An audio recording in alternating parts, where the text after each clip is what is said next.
ए मुरारी बोला केदारी। लागत था कि भगवान दुनिया के सारा खुदर हमनिए के पेटी में डाल देले बड़े। चलो ना बाबा ना, भगवान जी से नजर मिलाए में हमके बड़ा लाज लागता रे। लाज लागता ई तार भसुर लागेलन का। छोड़ मजाक। इनके नाम ले लेके तई हमनी के दान के पेटी भरल बा। और बेईमानी के काम ईमानदारी बहुत जरूरी होला। ये हम ना गांव के पुरनिया लोग कहेला। चल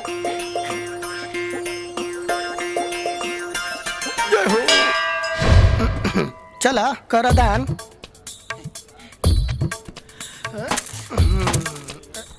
देख भाई, चोरी के दान महादान होला। और ई मौका हम तोरा के देता। हे राम, एकरा कहला पे पहला बे करत तनी काम। अब हमरा ई नहीं के समझ में आवत कि रउआ के का चढ़ाई अब हम का रखी। देख ई जे गोला बा न, ई भगवान के दान पेटी। और ई सारा पैसा हम हवा में उछालम। हाँ। जितना पैसा बा ठीक बा। आज जितना ई गोला में रह गई हाँ। उ भगवान के, आ जितना बाहर गई उ हमार। ठीक बा। हाय देखा। हाँ। जय श्री राम। प्रभु की इच्छा, सिर्फ 1 रुपया। जय श्री राम, जय श्री राम। इली 1 रुपया, बाकी के सब हमार। लागत कि एकरो से बड़ दिमाग लगावे के पड़ी। ए भगवान, हम एकरा खानी मक्खी जूस और कंजूस ना है। ई रहल हमार पैसा। हम एकरा के हवा में अब उछाला तानी। जौन पैसा हवा में रुक गई उड़ाउर, और जोर वो हाथ से छूट के नीचे आ गई वो हमार। तई ले।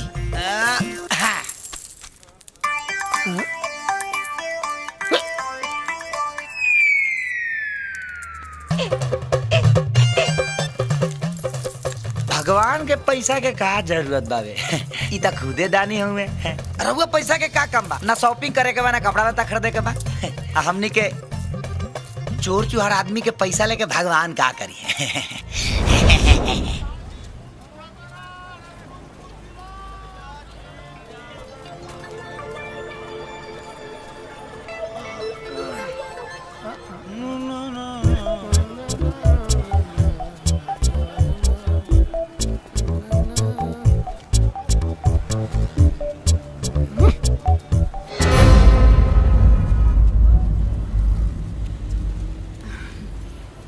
बेटा खाना खैबा?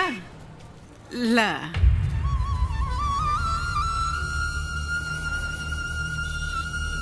ना माई,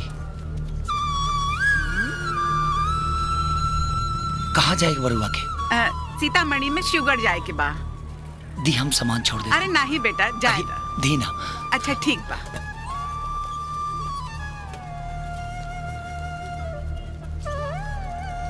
धला भाई। धन्यवाद बेटा। बेटा भी बोला तनी और धन्यवाद भी बोला तनी। खुश रहा। ये हाथ में आई माल छोड़ दे ले यार तू। अरे यार, चोरी तो हमने के बहुत खनी जा, लेकिन आज पहली बार ममता के एहसास भइल बा।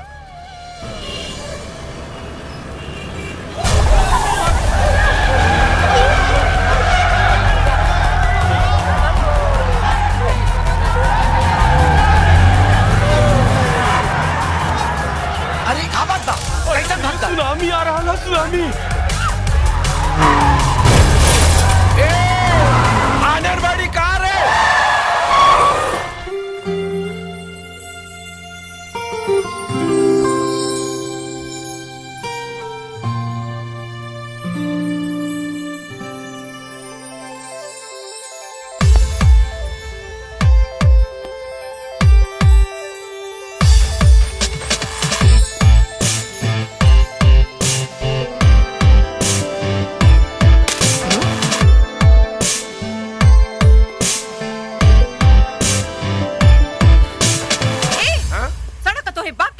जे बीच सड़क पे ढेला लेके खड़ा हो गया अब की बार तो ठेला की ठोकनी है, अगला बार तोरा की ठोक दे, याद रखियो।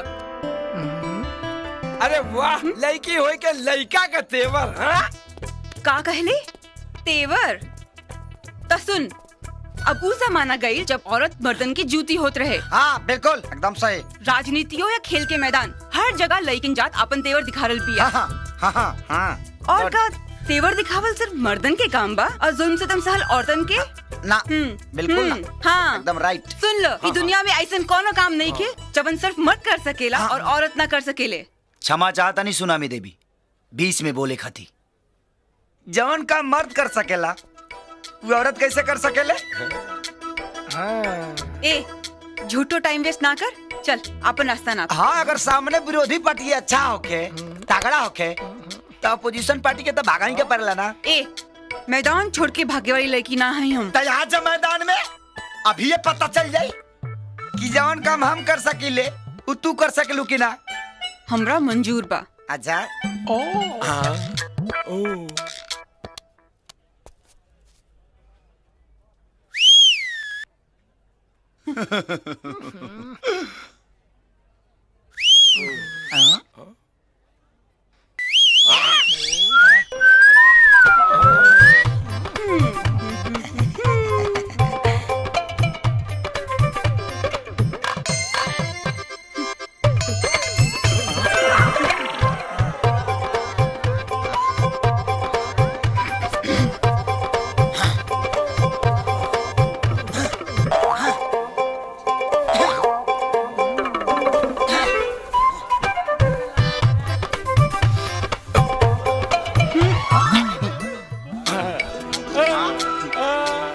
उतारा उतारा उतारा, ऐसे उतारा,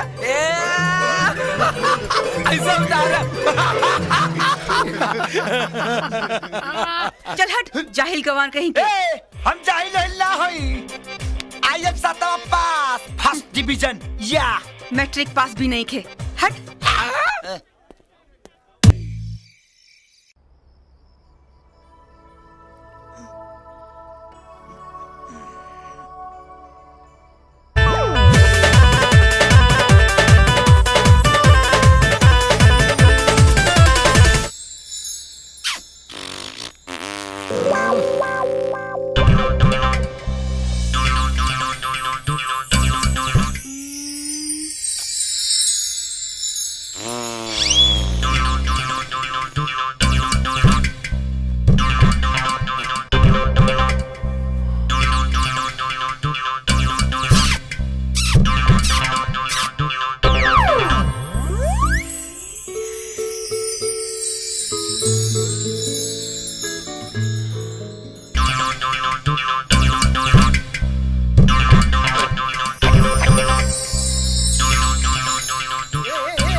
बड़ा हफ्सी बाड़े है भाई। हे भगवान, ये कलयुग ना भटयुग आ गई। आज के डेट में लड़का लोग भी सुरक्षित नहीं कर सकते भाई। कहा जन्नत के संगे मरमर से पिसल के एक कच्ची सड़क पे आ गई नहीं। कुछ कहा यार, वो लड़की ना जन्नत के हूर भी। अरे तू गोता लगावत रह कहीं और पिसात रही यहाँ हो। उ तो भगवान के लाख लाख शुगर बा कि समय रहते तो हर नींद खुल के ले भाई, ना तो हमारी इज्जत का हंडिया फूट जाई। और करिया मुंह पर और करिखा पुतवा के केने केने घूमती है के सारी।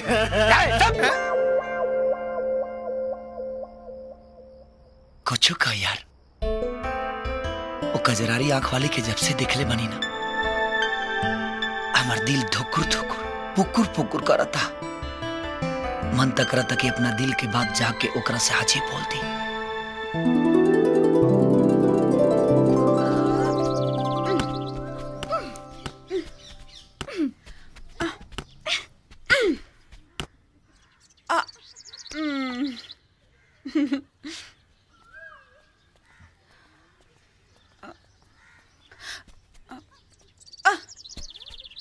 संभाल के।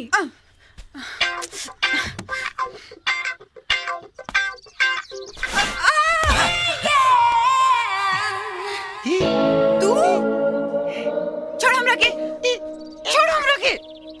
ला छोड़ देनी। ओ माँ, हमार कमर। You idiot. अंग्रेजी में बड़ा निमन शुक्रिया करत रहलू कि है बनरियन खानी गाछी पक्का चढ़ गए रहलू हा। वो हमार कौ कट गेल बा। अब तो तोहरा मानिए लेबे के चाही कि सब काम औरत नहीं खिस्सा कर सकत। ज्यादा स्मार्ट बने ताड़ा। स्मार्ट तो हम बचपने कहीं माई हमर कहले कि हम करोड़ों में एक पीस बनल बनी। का हो भाई हम इतना स्मार्ट हई, ओवर स्मार्ट कि तोहरा के बिना छुए चुम्मा ले सकतानी। का तू हमरा के छूबो ना और चुम्मा ले लेबो। कुछ हो पागल कहीं के। अगर तोहरा विश्वास नहीं हो तो लागल 100 रुपए के बाजी। ठीक बा, लागल शर्त। पका का मौसा ले ली। ओके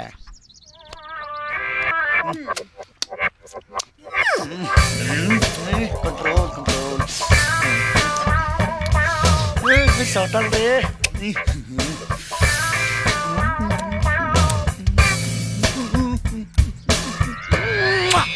पता जुआ गई, तू हार गईला। चलो निकालो पैसा। हाँ हार गए नहीं रे। यस, हम जीत गए नी। एक बार और लगा ले हल जा।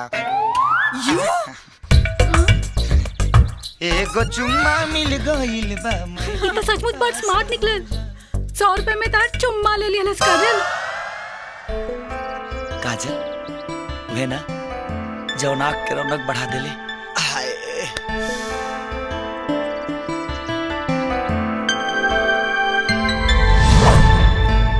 भाई हम पता लगा ले बानी का? ई घर के हाँ। पूरा परिवार लॉन्ग टूर पर गइल बा। हाँ और यही से हम चाबी भी बनवा ले बानी। एकदम मास्टर आदमी बारिश रे। अगर ये गाड़ी के निसंतवा के ऑफिस तक पहुंचा दिए न पटना तब 50,000 जेब में। ये ले प्रभु का नाम, शुरू कर काम। भाग रे, अरे लाइट जल गया रे बाप, अरे बाप, ये आज मारेगा रे। सारा कम पार लगा दे भाई।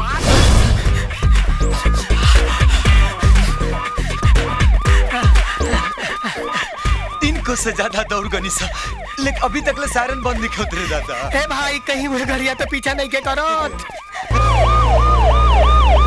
अरे तो पुलिस के सायरन है रे, कहीं का नाक तो कुत्तों से बाहर वाला रहता था।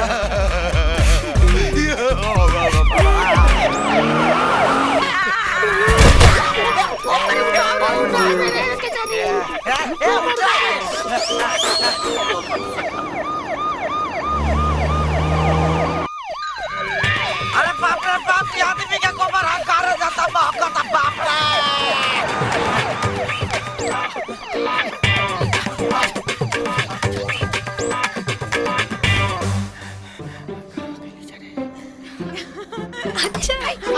और काजल तू ना। काजल नाम है हमार। ऐसन क्लास लेनी की बोलती बंद। अब कोनो फोन मैसेज करे से पहले 10 बेर सोची। मोबाइल तो छतवे पे भूले नहीं, जाके ले आता नहीं। ठीक है।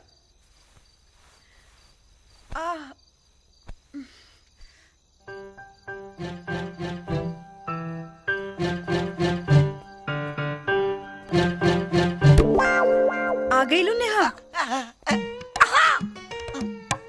अरे जब से वो लफंगा गिरौलस है ना, तब से बहुत ही हमार कमर दर्द से दुखाता। प्लीज तनी सा मलहम लगा देना।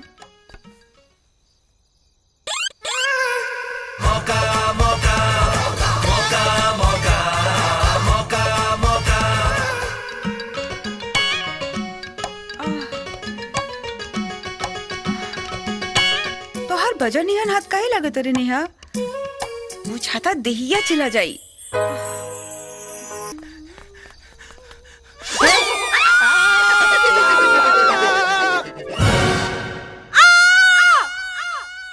कहाँ बितवला ना ए रतिया, कहाँ बितवला ना।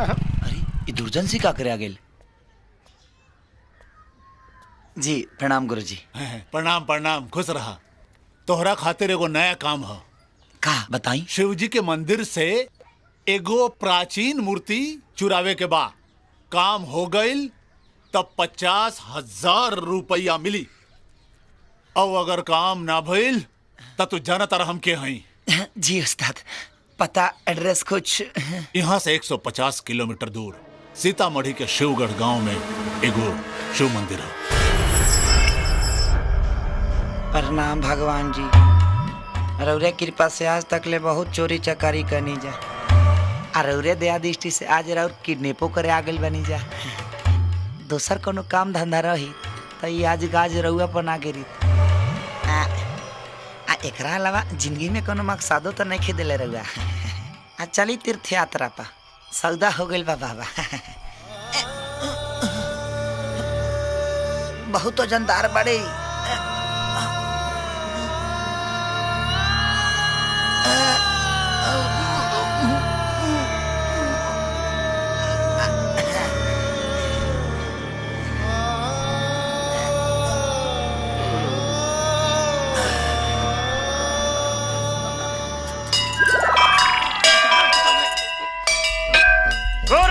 हमेशा गलत टाइम पर ही अटकावे लीते।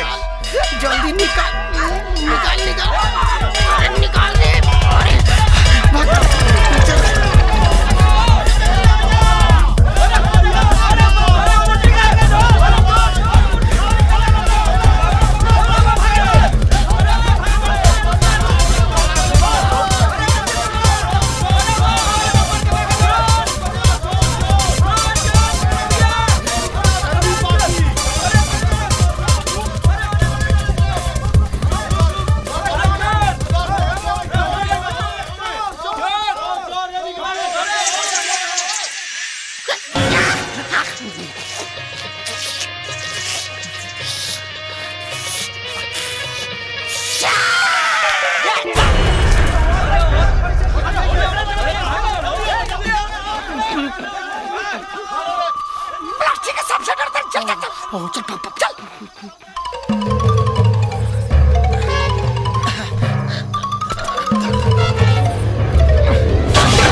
मोर के कर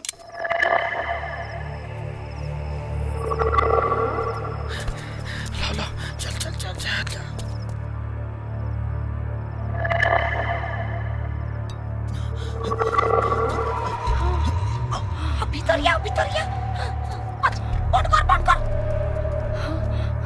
ए रजिया, रजिया उठ।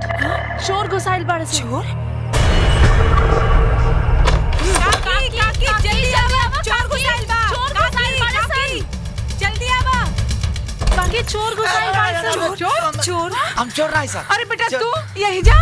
हाँ काकी, गांव से चले से मोटरसाइकिल से बीच रास्ता में खराब हो गई है। तले दो चार को गुंडा काटा भिरा दिल, हाँ से जान बचा के भाग। अच्छा अच्छा। अरे गीता, हम इनकी पहचानी ला, दरवाजा खोल दा। ठीक बा। प्रणाम प्रणाम। अरे अरे अरे ये का कर पड़ा, ये का कर पड़ा। अरे देखा बेटा, रात में अकेले चले का जुग जमाना नहीं खे। अब वहीं खा के सूझ जा, भोर होते चल जइहा। अरे ना काकी, ऐसा कोनो बात नहीं के। हमने के ठीक बनी सर, चल जाए सर। ठीक है। ताला लगा देंगे काकी। इला चाबी। भगवान भगवान भगवान भगवान। अरे कहाँ भाई? काकी, भगवान के लाख लाख शुक्र कि हमने के मोटरसाइकिल से अच्छा, चल गई, लेकिन जान बच हाँ गई। बेटा हाँ। और काकी रो ठीक है कहता नहीं, जुग जमाना ठीक नहीं है ना बाबू। एकदम ना। और अमावस के रात खनी रातों लगता। बिल्कुल। ऐसे सुन ले मनी जे बड़ बुजुर्ग के बात मानला से फायदा होला। बेटी चला खाने की तैयारी करा लोग।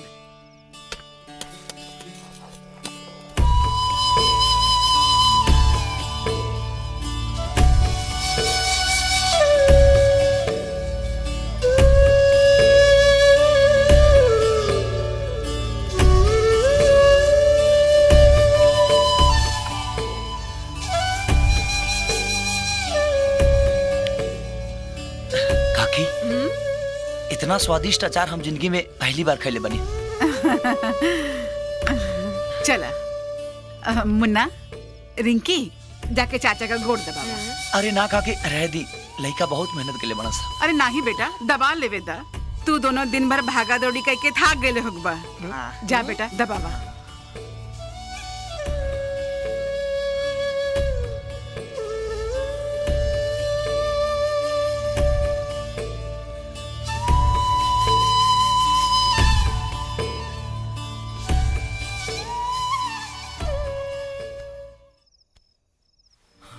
अरे रिंकी बेटा, जा सुते जा। जाता ए बाबू ले जा चालू सुतलो ठीक बा।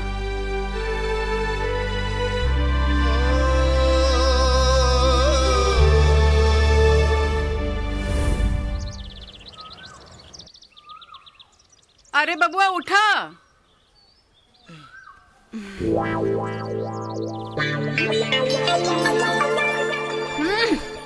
अरे बबुआ उठा, भोर हो गई। चला नहा धो के पूजा करा, चला जल्दी से। पूजा के कर होई, भगवान जब बाड़े बोरा में। नाथ साहब जिंदाबाद, अमर रहे।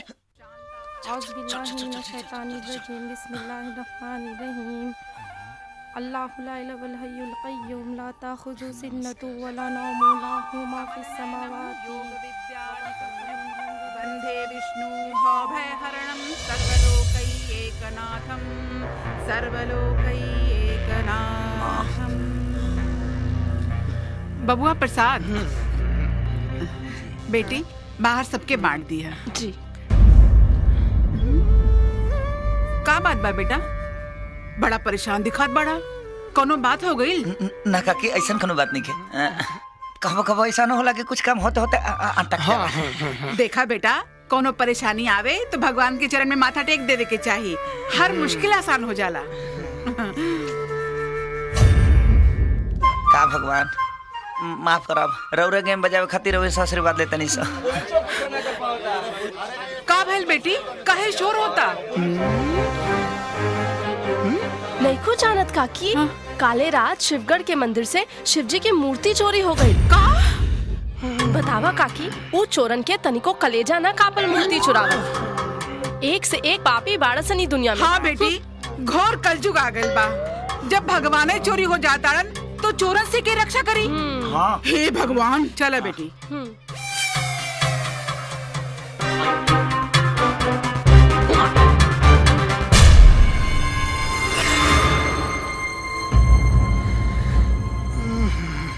ए भाई, हाँ। इससे पहले कि गांव वाला मिल के कूटसन, कोई उपाय निकाल, ना तो निकल। कहा निकली यार, समझ में नहीं खेवत कौन उपाय लगाई। और उ दुर्जनवा भी दिया बार के खोजत होई। उपाय लगाओ तनी। चल। अरे काकी काकी, अरे बाबू अचानक मदद कर। लावा लावा। अरे काकी चबिया दी चबिया। चला। काहे? अरे हम बन के कहो तरी ना। तू दोनों मेहमान बाड़ा, आराम करा। मेहमानी में गई भैंस पानी में।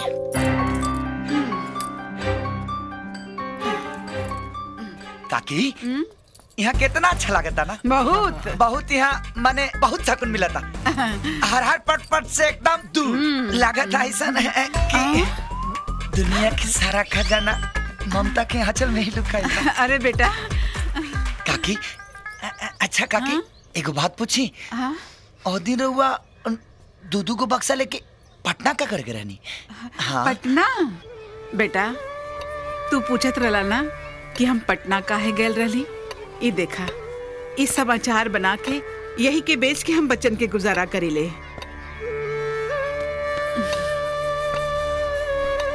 अरे वाह। ए चाचा, रतिया के जवन अचार तू खाइले रहला ना, वो हमने के हाथ के बनल अचार रहे। जाना तारी चाचा, रहुआ इतना स्वादिष्ट काहे लगल रहे? एमा हमने के मेहनत के मसाला, लगन के तेल और प्यार के हल्दी मिलल बा। हमार काकी काकी, बाहर पुलिस आइल बिया। पुलिस? हाँ चला। पुलिस?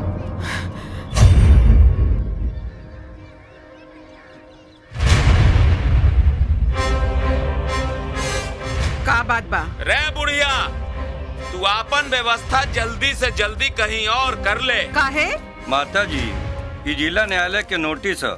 एमे 15 दिन के भीतर ई आश्रम खाली करे के कोर्ट के फैसला बा।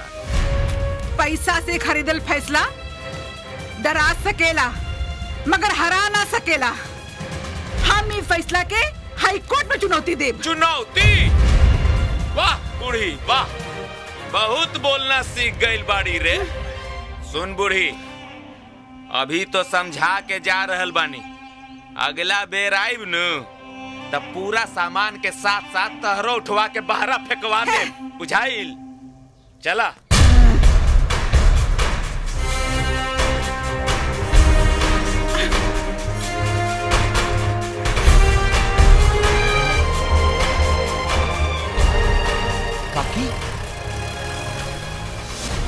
पुलिस और वकील काहे खाती काकी? कोनो गंभीर मामला बा का?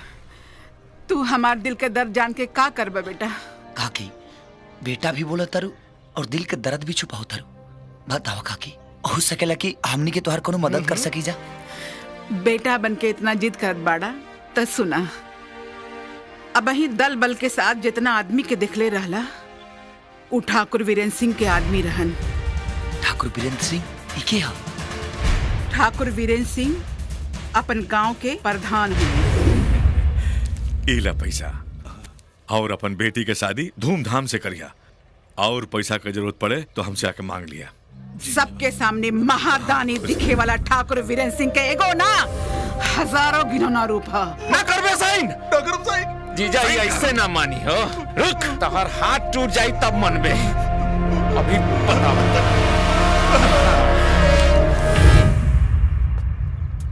लेकिन का हो जबा काकी कि ठाकुर वीरेंद्र सिंह अनाथ आश्रम पर अपन दवा ठोकत रहे? तो हर काका शिवदयाल सिंह बहुत बड़ जमींदार रहलन। हमनी के पास कौनो चीज के कमी ना रहे। शादी के 20 बरस हो गए रहे, भगवान हमनी को एक औलाद ना देले। एगो लाल के लालसा लिए मंदिर मजार पे माथा टेकनी और एक दिन नेपाल पशुपतिनाथ मंदिर गईनी जा। अभी हमनी के प्रार्थना पूजा करते रहने जाके अचानक भूकंप आ गई। बड़ भारी प्रलय मचल, जान माल का बहुत नुकसान हो गई। भगवान की दया से हमने बच गई नी जा। 3-4 दिन मौत से संघर्ष करे के बाद बिहार लौटे का मौका मिलल। बिहार के बॉर्डर पर पहुंचत पहुंचत शाम हो चुकल रहे। हमनी वही जा एगो लॉज में रुक गई नी जा। भैया जी, ये लड़का लोग कौन बाड़न सन? ये सब नेपाल भूकंप त्रासदी के शिकार हवन सन, बिहार के रहे वाला हवन सन। ये सब के माता पिता नेपाल में बस गेल रहलन रोजी रोटी के चक्कर में। वो सब के भूकंप में मौत हो गई। अब एगो एनजीओ ये सब लड़कन के मदद कर रहा बा। 207 रूम नंबर।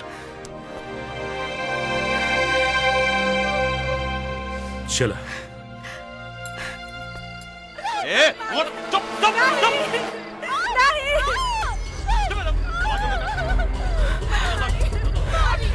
एजी उठी, सुनी। हाथ पर तोड़ के मुंबई के सिग्नल पे बैठा के ठीक मंगवाई। दोनों दरवाजा से हवा ऊपर तौला फटना पड़ी। अरे दोनों की जिंदगी पर ठोए के ठेका ले ले बनी। Hello police station. ये दोनों लड़कियन के ठीक ठाक दाम मिल जाए। मुंबई से 10 बार दलाल के फोन आ गए बा। कहत रहल कि बिहाने मुंबई के टिकट कटा के भेज दिहल जाओ। अरे नीच पापी, समाज से हमनी के नाम पे चंदा मांग के दे का सौदा कर रहे बाड़े सन। बहुत कैची जैसन जबान चलता तो अब देख रात भर हम तेरा कैसे मजा चखाएंगे। वास्ते छोड़ दे। भाई अरेस्ट करो इन गुंडों को, ले चलो थाने, ले चलो। शांत हो जा बच्चा लोगन, शांत हो जा। अरे तू लोगन के कुछ ना होई तू लोगन के। अब हमरे पास कुछ ना होई, हमनी है ना, तू लोगन के कुछ ना होई।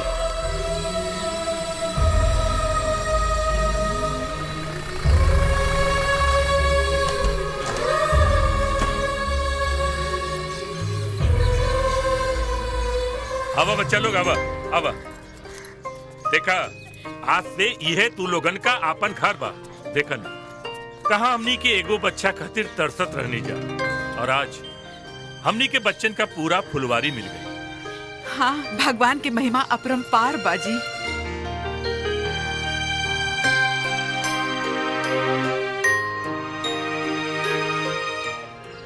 हम सोचते कि अपन कोठी बच्चन खातिर छोड़ पड़ी, काहे न एकरा के तोड़ के एगो बड़ अनाथ आश्रम बना दिया जाए। अनाथ आश्रम काहे बोलत बानी जी? अब से तो ये अपन परिवार बा। हाँ, चला आवा। और हमनी के एक काम के ठेका ठाकुर वीरेंद्र सिंह के दे ली जा। बाबू साहब ये ऑफिशियल कागज है, ए पे रउआ दस्तखत कर दी ताकि सरकारी परमिशन देवे में दिक्कत ना हो। हमनी के का पता रहे कि वो कोनो सरकारी पेपर ना बल्कि ठाकुर वीरेंद्र सिंह के धोखा मक्कारी के एक जाल रहे। ई रहल मलकियत के कागज जे पे ते साइन कर देले बारे। अभी तमाम मलकियत के मालिक हम बनी हम।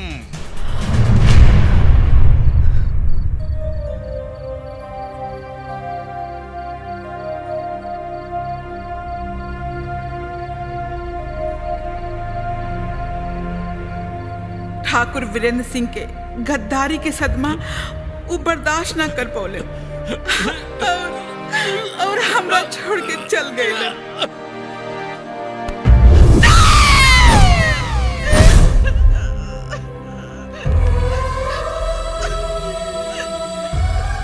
उनकर अधूरा सपना के अपन बुरी आंख में सजा के हम ठाकुर वीरेंद्र सिंह के साथ अकेले लड़तानी। तू चिंता मत कर काकी, हम एक बार अपना तरीका से बात करता नहीं, फिर देखा तनी का कहते रहे ठाकुर साहब। तोर हिम्मत कैसे भइल हमरा से ई विषय में बात करे के? ठाकुर साहब, और वह सामने तक गाड़ी बंगला घोड़ा खुदे 4 चांद लगा रहा बा, आखिर वह कमी कौन ची के बा? हाँ ठाकुर साहब, देखी वो नाथन के सर से तो पहले ही माई बाप के छत उठ गई बा। अभी ईंट पत्थर से बनल छत के मत छीनी, बकस दियो नी के जाय दी।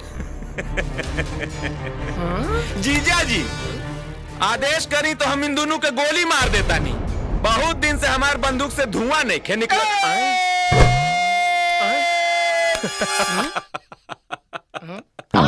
बैंड तो संभालत नहीं खे जाता और हमसे आइले है लड़के खातिर। चुपचाप चल जा सन, न तो 1 मिनट में धोनी की लाश गिर जाई। जय हनुमान ज्ञान गुण सागर।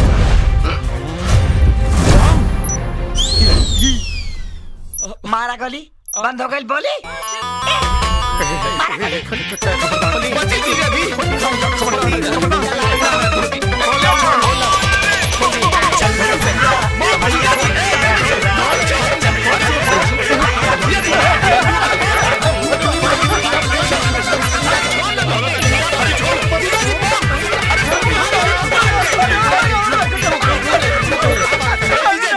धोती धोखा दे देलस, अब कबो ना पहनब, भागी ना तो बाप फूट जाए।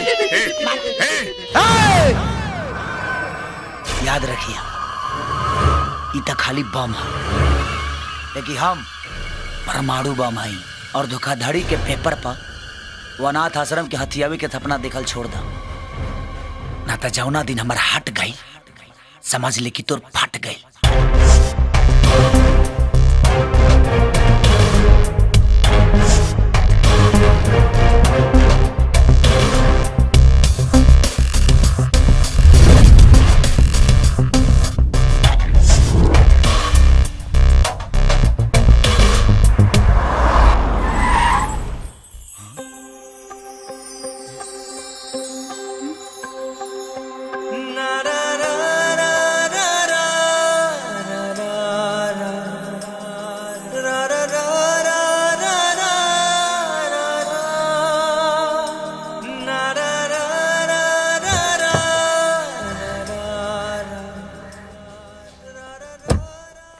पापा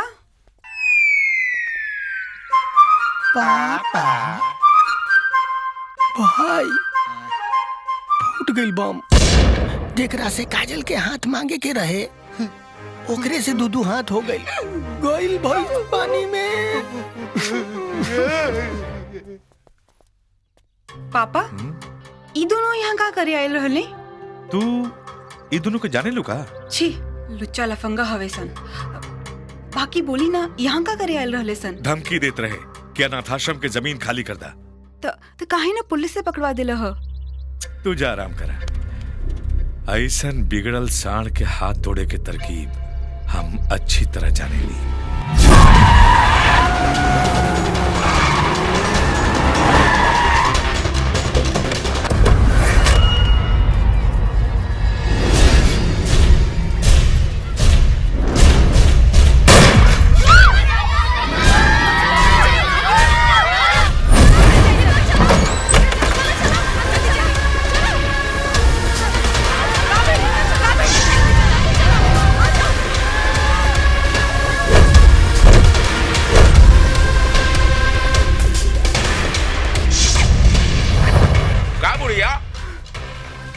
शोले फिल्मों वाला जय वीरू करने गई। बुलाओ अग्नि के। अरे टहरा पे जीजा जी तरस खा के 15 दिन के समय डीले रहलन, लेकिन अब टहरा के 15 सेकंड के भी समय ना मिली। बुझली? 15 सेकंड के भी समय ना मिली। सुना लोग, घर के एक सामान बाहर निकाला और निकाल के बाहर फेंका जाओ। फेंको। खबरदार जो एक कदम आगे बढ़ेला। वाह, बुढ़िया के तेवर देखो जरा। एक काम करा, पहले ना बुढ़िया के उठा के फेंक दो। उठाओ, उठाओ,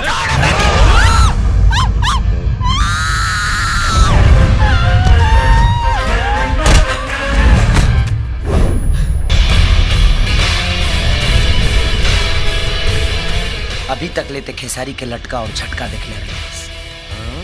अब तोरा देखे के मिली खेसारी के फटका।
जाना तारी तोरा के जिंदा काहे छोड़ा तानी?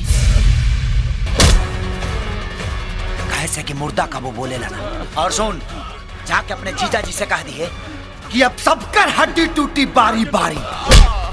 काहे से कि घर परिवार का रक्षक बन के खड़ा बा ई खेसारी।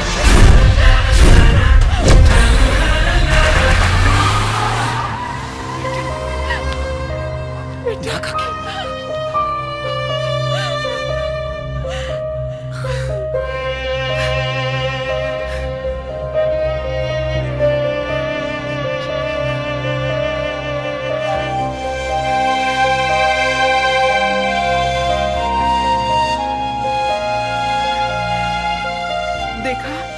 बच्चा कितना डरा गल बाड़े सन। चाचा तू कहाँ चल गई है रहला? चाचा तो हमने के छोड़ के कबो न जाइए, वरना ये गुंडा लोगन हमने के मार दिए।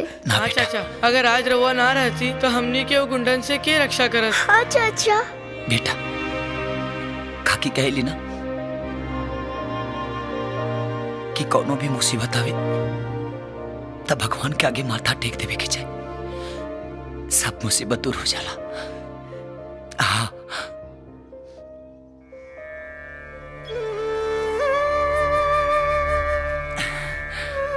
अब चला लो बच्चा, भगवान के आगे माथा टेका लो। हाँ?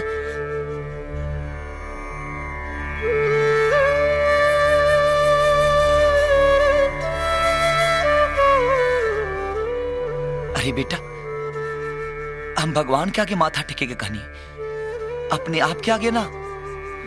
हमने खातिर तो हमें भगवान बड़ा चाचा।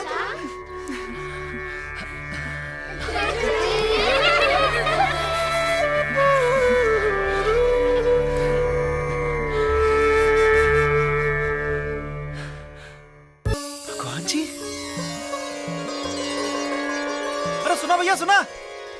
अरे सुना भैया सुना, भगवान जी स्वयं प्रकट हो गए लन। हाय देखिए।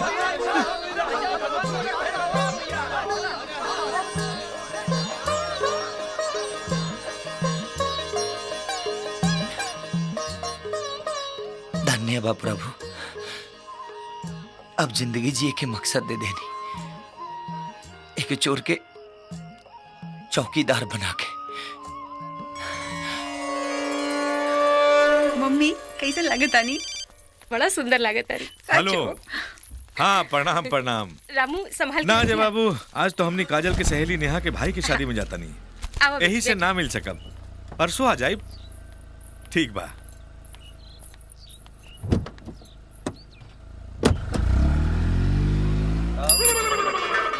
खेसारी। अच्छा ठीक बा। खेसारी देखो खुशखबरी बा। का सुनाई?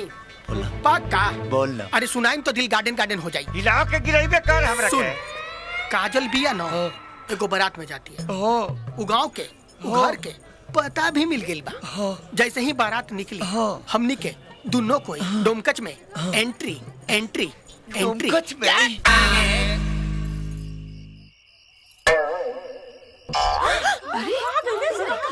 हैली सेठ जी, पिछला हिसाब किताब सब क्लियर हो गए। और हाँ, 50 किलो आटा, 50 किलो चाउर और 10 किलो तुअर का दाल तोल दी। तौल देता नहीं, दाम पता ही धैले बानी नू। काहे? महीने में तोहार हिसाब न चुकाए ले जे तू उधारी पे ताला मार देला। ठाकुर बीरेन सिंह और सभे के ना पसंद बा कि हम रउआ लोगन को उधार दीही। काहे? रउआ समझे के कोशिश करी, रउआ पे रहम दिखाएब न तो उ लोग हमरा प्रति बेरहम हो जाए लोग। देखा देखा, दुकान से खाली हाथ मत लौटावा। अब भाई हमारे पास पैसा ना हो, पैसा उते चुका दे। तू हमार मजबूरी समझा, पैसा नगद ना होए तो सामान ना मिली, ऐसे क्षमा कर दी।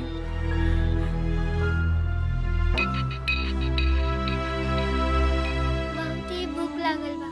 रुक काकी आइल। दीदी बहुत जोर के भूख लागल बा। बस काकी राशन लेके अवते हुई हैं।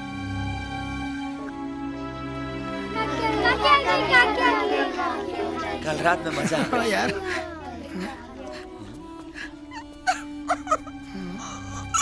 काकी का भइल? का बात बा गीता? का बात बा बेटा?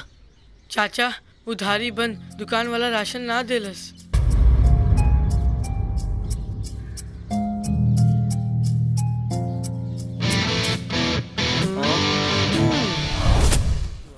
हाँ ये देखिए, हाँ ये बात नौका डिजाइन के झुमका।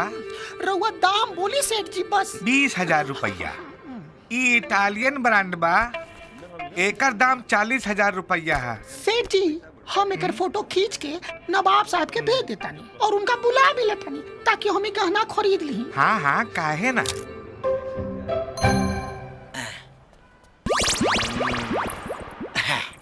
कितना पैसा भाई? 140 रुपया। अस्सलाम वालेकुम नवाब साहब। वालेकुम अस्सलाम बेगम। आदाब सेठ जी। नवाब साहब, हाँ ये वाला झुमका तो पसंद कैले बानी हम। अच्छा, चांद जैसे चेहरे पे झुमका सितारा, नहीं भूलेगा दुकानदार ये बेचारा। सर जी हमारी बेगम की पसंद का दाम तो बताइए। बस 40,000 सरकार। लाहौर बिला कुमार गुस्ताख कौशल कलम कर दे। का भइल सरकार? इतना घटिया इतना सस्ता झुमका हमरा बेगम के दिखाओ को तो हिम्मत कैसे भाई? तोरा पता बा हमरा घर के अखबारे सोना के खदान, हमरा घर के पिछवाड़े सोना के खदान, हमार पूरा खानदान सोने के खदान में पैदा भइल बा। फिर यहाँ 2 तोला सोना लेवे खातिर काहे चलाई नहीं सरकार? गुस्ताख नवाब साहब से तो जुबान लड़ा उतर है। एकर अंजाम बहुत बुरा होई। गलती हो गई सरकार। चला बेगम चला, तोरा का हम हीरा के हार खटवा। चली पहले गुस्सा बहुत पातर बा, फाट चला चल। अरे नकली सोना, अरे नवाब ना ठग रहले सन। अरे नकली सोना हमरा के दे के असली सोना लेके चल गई ले। अरे पुलिस, अरे पकड़ा अहमद के, अरे पुलिस। कितना हिसाब भइल? कुल 6,650 के बिल भइल। अच्छा काके इला। हमार नाम है प्यारे लाल, इंस्पेक्टर प्यारे लाल। अब देखिया हमार कमाल। ए, चल चल।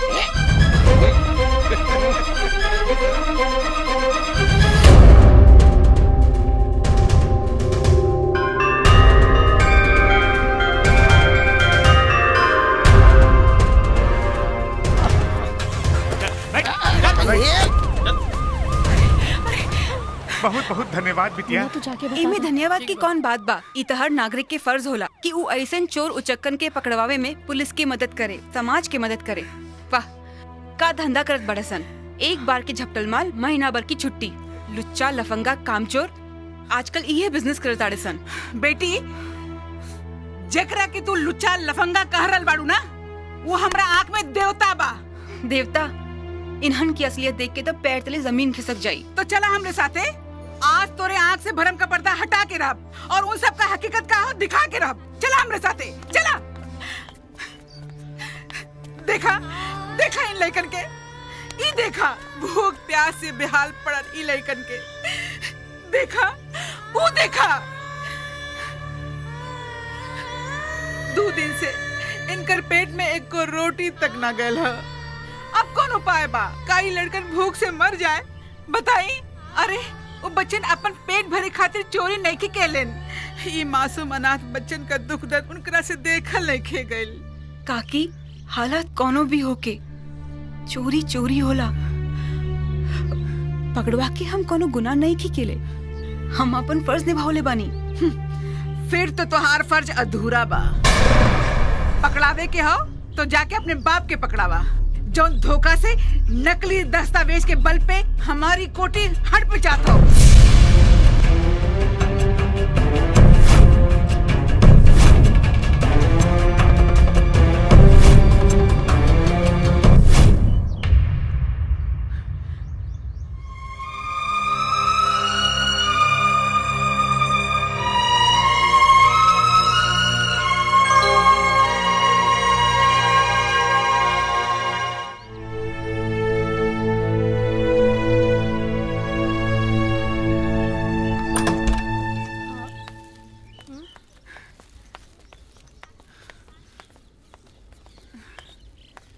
ई रवा लोग खातिर राशन और कुछ खाई के सामान ले आइल बानी। काकी, काकी, ई खाई के सामान ले आई नी। हाँ,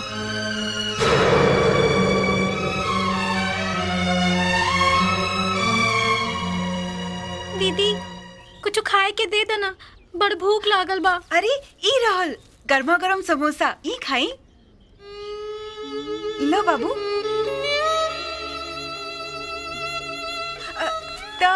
केक ना चाहिए।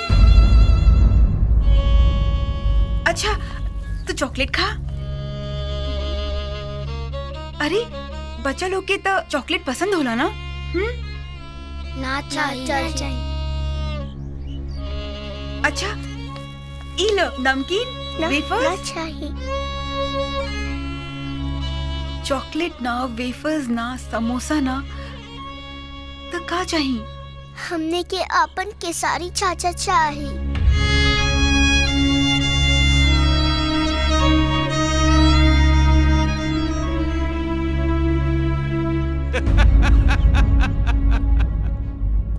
वाह, कभी हम इनको देखते हैं, कभी हम उनको देखते हैं, कभी हम उनके अंदाजे वफा को देखते हैं। वाह क्या खूब है, क्या खूब है सितम आपका।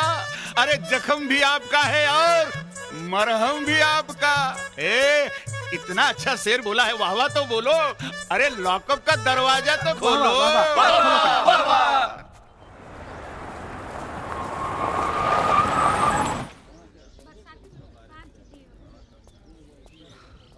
चाचा, चाचा आ गइलन, चाचा आ गइलन। ए रिंकी, ए चिंटू, चाचा आ गइलन, चाचा आ गइलन।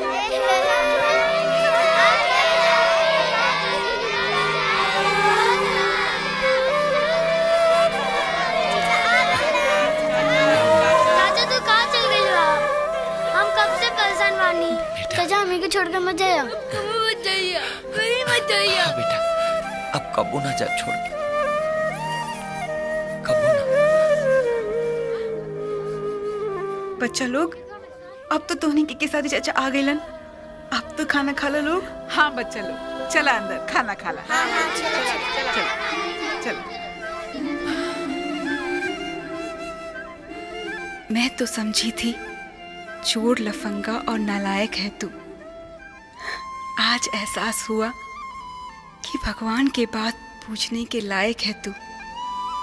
सुनी, हम तो उसे एको शर्त लगावल चाहता नहीं और उ शर्त हारल भी चाहता नहीं। हम तो के छुए बिना चुम्मा ले सकीनी।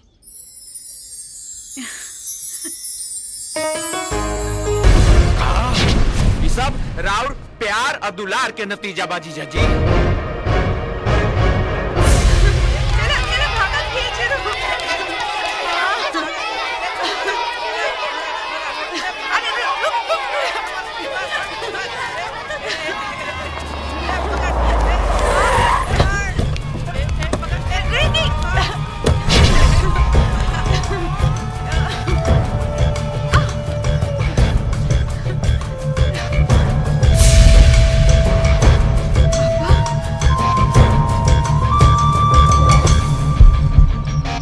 हरामखोर। चाचा चाचा तू काजल दीदी के कहा भाई? चल रही जैसे चल। पापा पापा अरे चल चल। इतना मजा।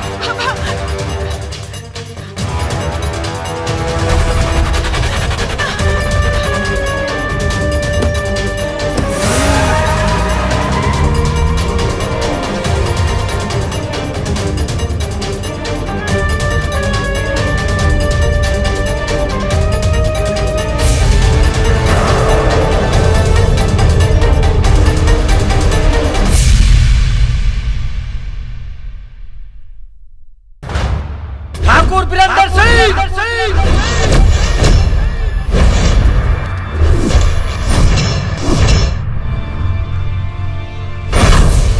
ठाकुर वीरेंद्र सिंह के हवेली शेर के मान बा। घुस तो आइल बड़े, बाकी यही जैसे जिंदा न जाइबे। ठाकुर साहब मोहब्बत करे वाला कबो मौत से ना डरेला और आज हम सीना ठोक के ऐलान करतानी कि काजल के डोली सिर्फ हमारा घरे जाई। सपना मत देख ई घर के दामाद बने के। अरे तू तो हमारी घर के चौकीदार भी बने लायक नहीं है। हरामजादा, काजल तो तू, काजल के जूती भी ना बिदा हो कि तुम्हारे साथ डोली पे। ससुर जी गुरूर छोड़ दो। अगर हम चाहे ना तो तोहरा आजे बेटी के फुर्र उड़ा के लेके चल, लेकिन तोहरा के कुछ टाइम दे तनी ताकि तू द्वार पर के साटा पैना कर सका। अरे हरामजादा, अब बिना बयाना बिना साटा के बाजा तोर बाजी। ए भाई लोग, बिना मोर के दुल्हा आइल बहो, आरती उतारा सन।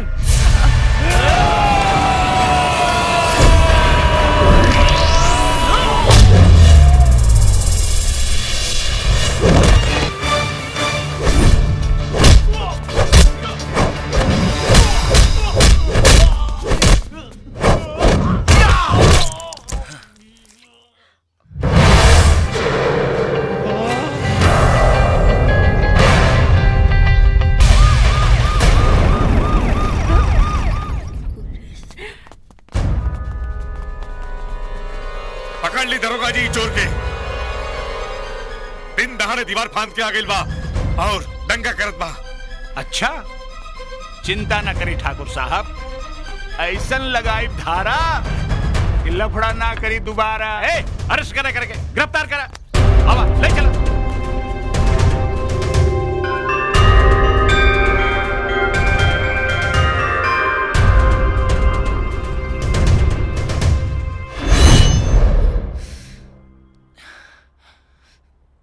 जनाब काहे टेंशन नहीं आ रहे हैं? अरे भाई हम कह रहे हैं ना कि आपका काम हो जाएगा, आप चिंता मत कीजिए। काजल ओके।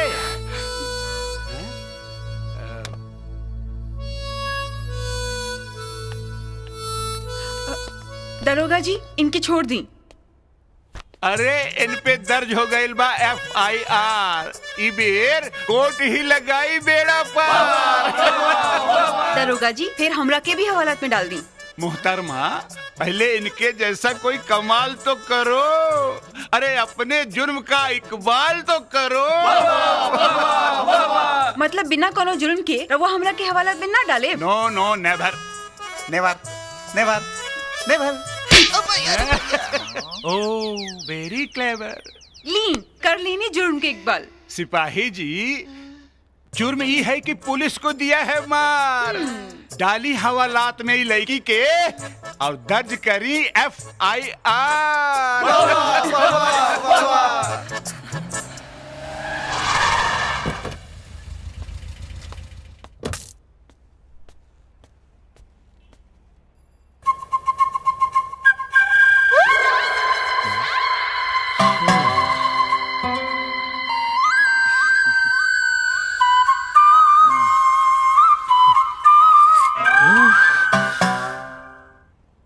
का हो दरोगा, राउर हिम्मत कैसे भइल कि ठाकुर वीरेंद्र सिंह के बेटी के रउआ हवालात में बंद कैले बानी?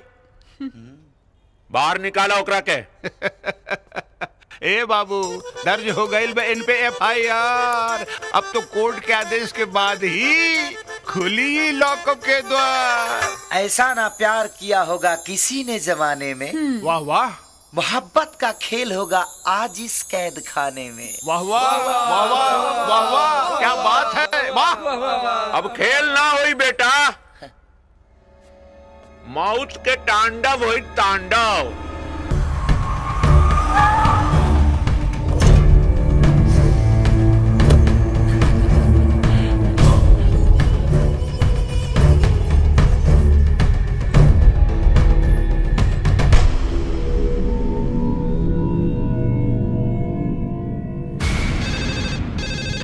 हेलो जी सर। सर सर ओके सर ओके।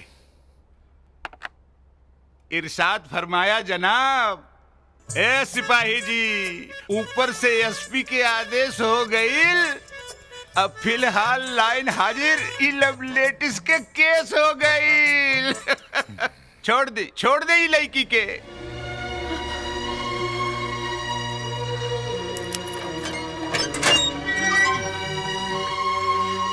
चल समझ में आई। आचल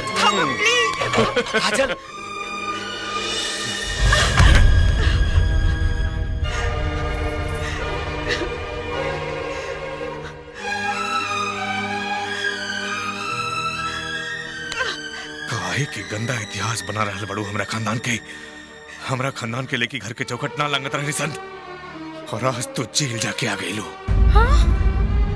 आज समाज हमरा पे थूक रहल बा। समाज राउर कितना इज्जत करत बा पापा, हम जान चुकल बानी। ताकत के दम पर रहुआ गरीबन के हक छीनत आज अपन बेटी की भी हक छीनत बानी। रुकी जी, जवान लेकी पे हाथ ना उठावल जाला। ना माई, आज मत रोक पापा के। मार दे हमरा के। पापा उलफंगा ना देवता बा देवता। अगर होकर प्यार हमारे दिल से निकाले के बाद तो गाल पे थप्पड़ ना, दिल में खंजर भौंकी, दिल में तावे के साथ कहता नहीं। तब ना निकली हमारे दिल से वो देवता के प्यार। हरामखोर। रुक जाइए, हम राहुल आगे हाथ जोड़े थे, शांत हो जाए। हम समझावत थे काजल की। अच्छी तरह समझा दे एकरा के घर से टोली में जाके जा दिया की अर्थी पे।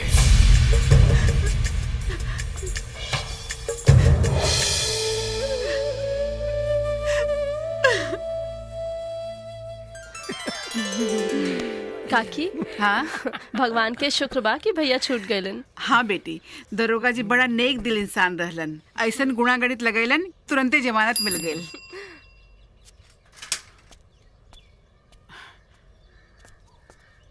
ई रजिस्ट्री बराउ नाम के। अच्छा ठीक बा।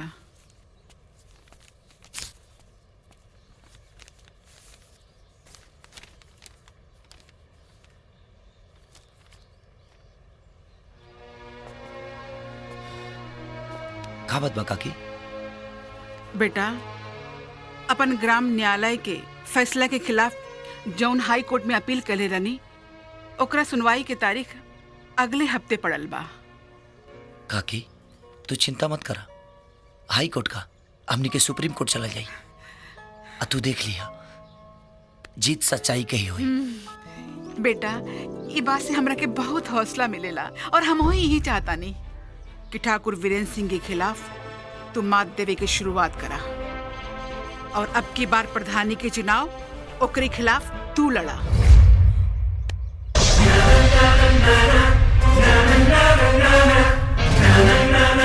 हाँ तो भाई लोगन, जैसा कि हम कहत रहनी कि ठाकुर साहब के प्रधानी विरासत में मिलल बा, हर बार निर्विरोध ही चुनाव जीत के आ रहल बड़े।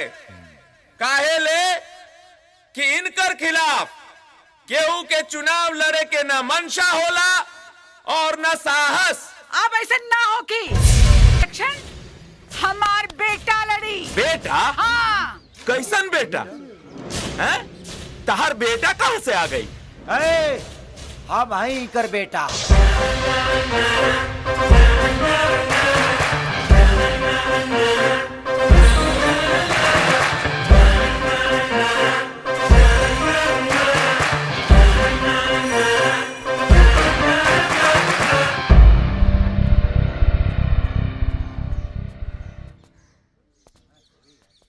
तू चुनाव लड़बा? देखी भाई लोगन, जेकर कुल खानदान के पता नहीं खे उ चुनाव लड़े के बात कर रहल बा। ये लोकतंत्र हा और ये चुनाव में तोहरा दोनों के तानाशाही रोड पर आ जाई। चुप! तू लड़ा चाहता रे हमारा खिलाफ? ठीक बा, मंजूर है, पर एगो शर्त बा। का शर्त बा? शर्त हम बतावतानी, सुन ली भाई लोगन। ई चुनाव में जे प्रतिनिधि हारी उ जीते वाला के थूकल थूक चाटी। हाँ ठीक बा। रहुओ शर्त मंजूर बा ना जीजाजी? रहुआ हाँ काहे नहीं बोलत? ई रोड छाप के 10 गो वोट उठ ना मिली। रहुआ हाँ बोली ना, सब लोग सुन रहल बा, देख रहल बा। ठीक, हाँ ठीक बा। हाँ हमरो शर्त मंजूर बा, पर एगो और बात, अगर तू चुनाव हार गईले त थूक त तू चटबे करबे। एकर अलावा तू ई गांव हमेशा के खातिर छोड़ के चल जाइबे।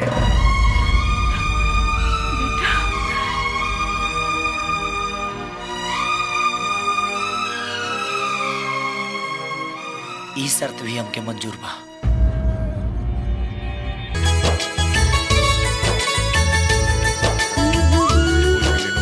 जीजाजी कमाल हो गईल, धोती फाट के रुमाल हो गईल। जानता नहीं रहुआ तो तूफान एक्सप्रेस की तरह आगे बढ़ रहल बानी। छुक छुक छुक छुक, वाह! कुल 1485 वोट पड़ल बा। 300 वोट के गिनती में 278 वोट रहुआ के मिलल बा जीजाजी, और गलती से 22 गो वोट एहर ओहर पड़ गईल बा।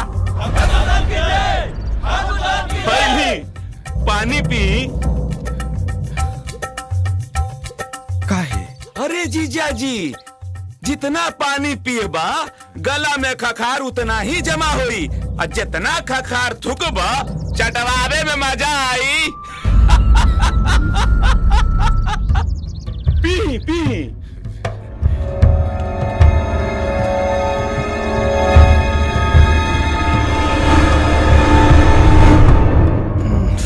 ए जीजाजी, 600 वोट के गिनती हो गई बा, जेमे 502 वोट रहुआ के और 98 वोट गलती से फिर ओहर पड़ गई बा।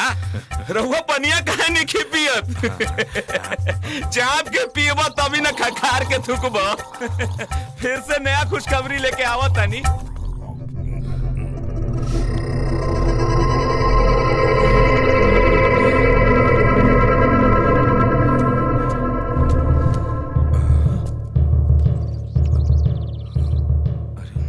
बारह 1200 गो वोट के गिनती हो गई बा, जेमे 680 वोट रउआ के मिलल बा, 520 खेसरिया के मिल गई बा।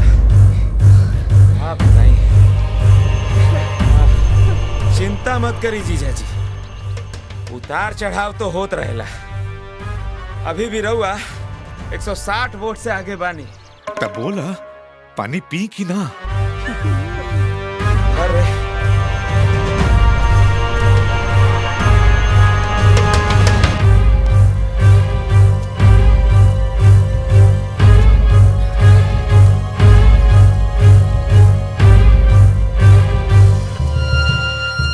चली चली आई जैसे। अरे का भाई? अरे चली जीजा जी चली। अरे कुछ कहबे का भाई? हम रहुआ के केकरो थूक चाटत देख नहीं के सकत। 65 वोट से रहुआ हार गई नी, प्रधानी गई।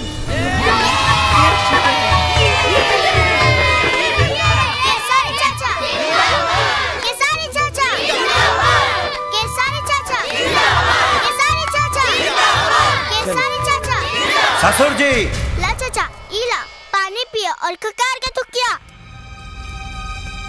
चाचा चाचा गोबर पे थूकिया।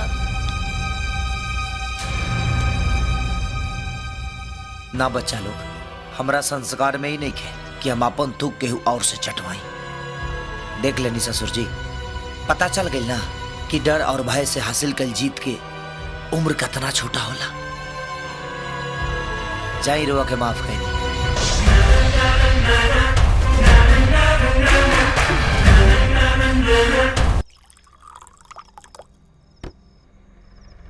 कुछ उपाय करी जीजा जी, न तो प्रधानी तो गई, बेटी भी हाथ से निकल जाई। बंसीलाल, सब उपाय हो गई बा। हमार अमेरिका में जवन दोस्त बड़े श्यामलाल, हाँ हाँ, ओकर बेटा लक्ष्मीकांत उर्फ लकी, हाँ, से काजल के शादी के बाद पक्का हो गई बा। अगला हफ्ता लकी काजल के देखे भारत आ रहल बा। क्या बात बा जीजा जी। Cheers cheers. वाह जीजा जी वाह, मान गई नहीं राउर दिमाग के। का सेटिंग कैले बानी। हमरा समझ में नहीं के आवत खेसारी कि हम का करी। अरे बिलायती दुल्हा मिली, अमेरिका में सेटल हो जाए, तोहरा तो खुश होकर के चाहिए। तू फालतू में टेंशन ले ले बड़ू। अरे लागता टेंशन के बारे ब्रेन हमरा जी जाई और तोहरा के मजाक चल बा। ठीक है, वो आई हैं, बिहा करी हैं और ले जाई हैं, और तू यहाँ बैठ के ओल पे माटी चढ़ावत रहिया। काजल, अरे झूठ बोलता। एक काजोल काजोल एक कतली। ब्रह्मा के लिखल मिटा दे, तोहरा खती जमाना का आसमा के झुका दे। आवे दो अमेरिकन बानर के, ओकरा के ऐसन फेंकम कि बिहार से डायरेक्ट अमेरिका पहुंच जाई।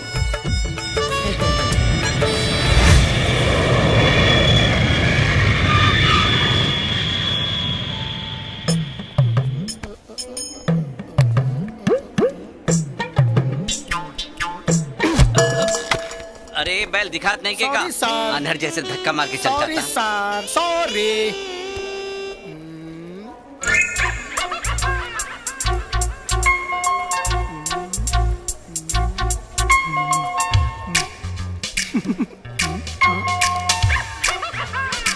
हे मिस्टर, आई एम लक्ष्मीकांत और लकी। सर, आई एम चाटूलाल, ठाकुर साहब का ड्राइवर। लाई दी, चली चली चली चली चली। महालंट? Sir, I am Chatulal, not a महालंट। What is the meaning of Mr. महालंट? महालंट मीन्स महा। छोड़ी छोड़ी चली चली। आई चली चली चली। हे मिस्टर चाटूलाल। यस सर। अरे तुम्हारे ठाकुर साहब की गाड़ी किधर है? सर, उराल ठाकुर साहब के फरारी, जकरा में करे के बरौआ के सवारी। Hey, it's very nice. It's unique. Sir, this is Indian Ferrari, made by Bihari. तेल नोट लगेंग, बिना तेल के चलेंगे। Very nice. मैंने ऐसी गाड़ी पहले कभी नहीं देखी। चला बकलोल, अभी तो बहुत कुछ देखे के बा। What? नो सर, कुछ नहीं सर, एंजॉय फॉर फरारी। अरे 7 समुंदर पार एक गधा बिहार में आ गया। देखो बिहार में आ गया। कितना मजा आ रहा है सर? बहुत बढ़िया।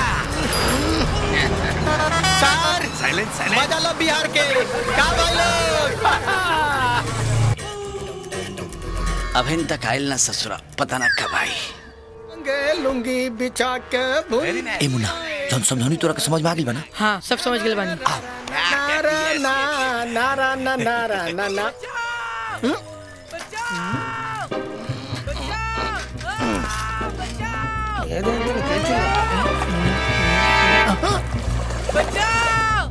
सर सर एक बच्चा डूब रहा है सर। हमको तो तैरने भी नहीं आता है sir. You know swimming swimming swimming. Please sir बचाइए सर। मर जाएगा बच्चा सर, मासूम बच्चा सर। सर अरे सर सर कपावा खोलिए सर, नमूनिया हो जाएगा सर आपको प्लीज। सर जूता जूता। सर गाड़ी सर पानी चला जाएगा सर। गांव में note Warring sir, servicing not hoeing. जल्दी सर बचाइए, राम जी के नाम लेके कूद जाइए।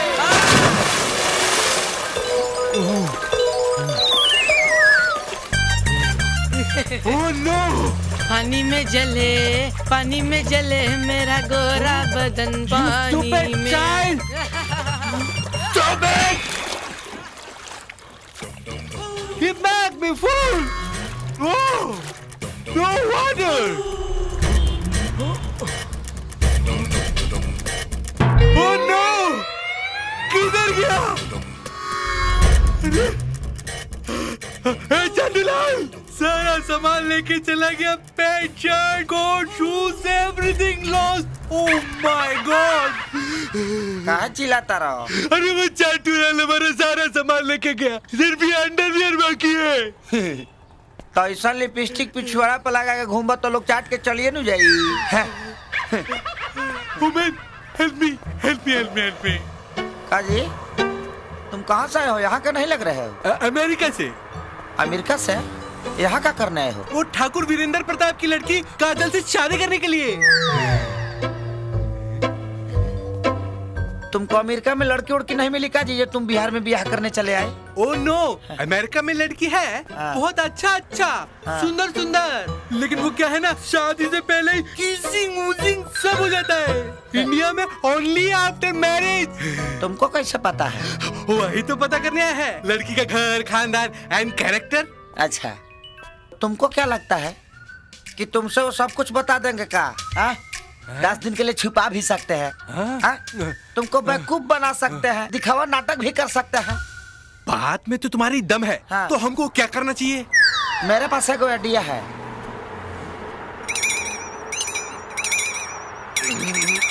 नो, तुम्हारा आइडिया बहुत बेकार। तो ठीक है, हम तो सोचते थे कि तुम बाहर गांव के हो, तुम्हारा थोड़ा सा मदद कर दे। जा बाबू, फिर कोई चाटू चपाटू मिलेगा, अब पीछे से चाट के निकल जाएगा। तुम्हारा आइडिया इतना बुरा भी नहीं। हम तुम्हारा फ्रेंड बनकर मदद कर सकते हैं। Thank you. तुम मेरा फ्रेंड बनेगा ना? पक्का। मगर हम ऐसे कैसे जाएगा? एगो काम करो, जब तुम फ्रेंड बोलिए दिए हो तो हम तुम्हारे मदद तो कहिए देंगे। चलो।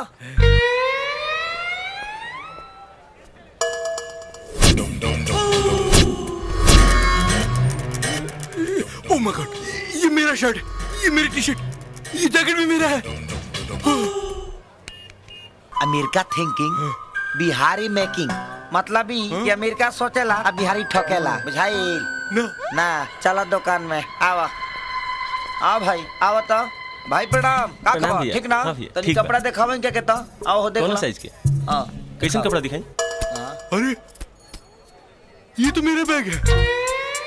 बाहर कपड़ा, अंदर बैग। एकदम महालंठ है इसका रे। महालंठ मीन्स ये भी मैंने पहले सुना है। बाबू ज्यादा दिमाग पर जोड़ मत देना, तो नस फाट जाइए। अमेरिका पहुंचे से पहले रांची पहुंच जाइबे। मीन्स छोड़ मीन कपड़ा बिन अकीन चल, यह बैग दिलवा दे। चल आ तो बाबू।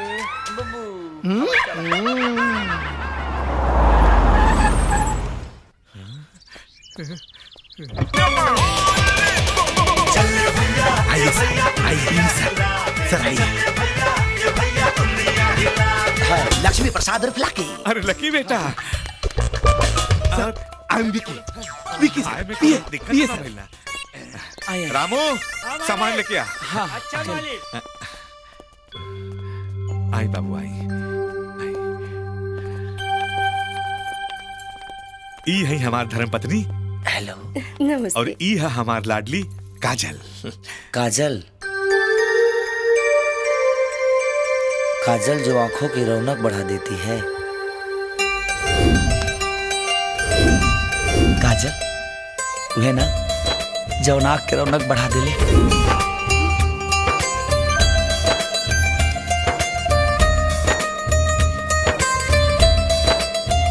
आपसे मिलके बहुत खुशी हुई।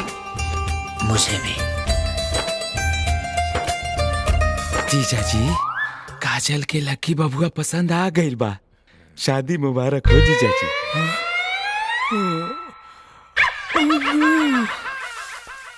इस ओल्ड मैन को सब पता होगा। काजल की इंक्वायरी यहीं से स्टार्ट करते हैं। ए ओल्ड मैन, हमको एक बात बताएगा क्या? काजल के कैरेक्टर के बारे में। ट्रैक्टर वो तो खेत में गल बा जोताई करे। ओ नो नो नो नो नो, हम ट्रैक्टर के बारे में नहीं पूछ रहे। तो कैरेक्टर काजल का कैरेक्टर, स्वभाव, चरित्र, चाल चलन।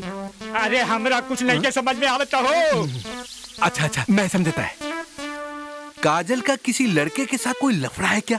अरे तू बिटिया के बारे में अनाप शनाप बोलबा। ई पैप देखले हो, हम तो हर मुंह में घुसा देब तो बाप बाप चिल्लाई लगबा। What do you mean? What do you mean? चला यहाँ से, निकला, चला, जल्दी निकला। अच्छा तो हमार इंक्वायरी होत रहल। रुक, अच्छा मजा चखा बतानी।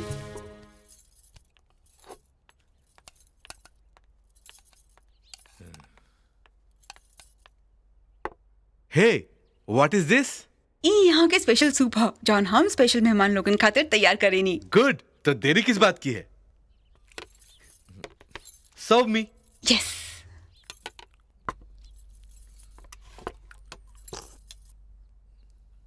Wow, it's tasty.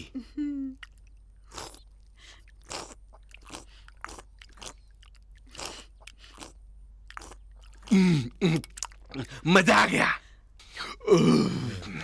असली मजा तो तब आई जब तोर पेट झड़झड़ाई।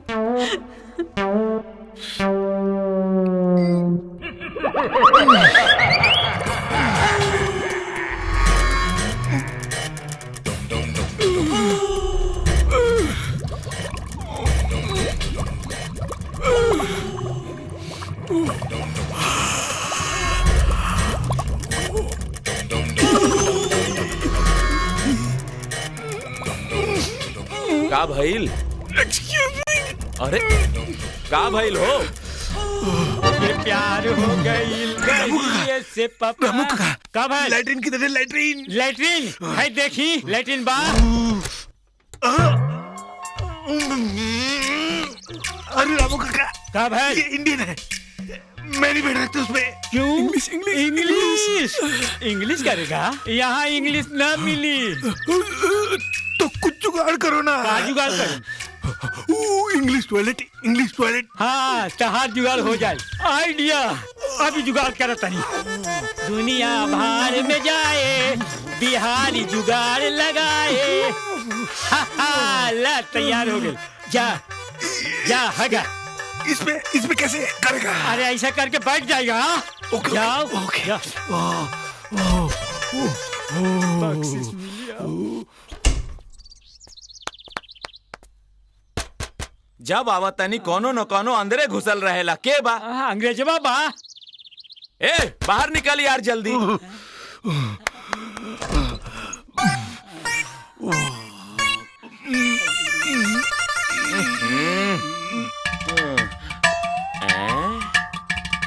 मटका? ये मटका का कर रहल बा एजा?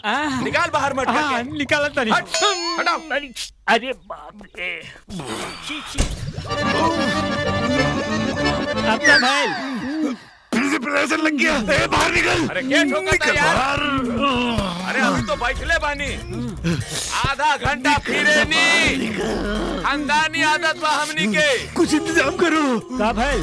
फिर से लगा है। फिर से लगा? अच्छा चल खेतवा में जा। लेके जा खेत में।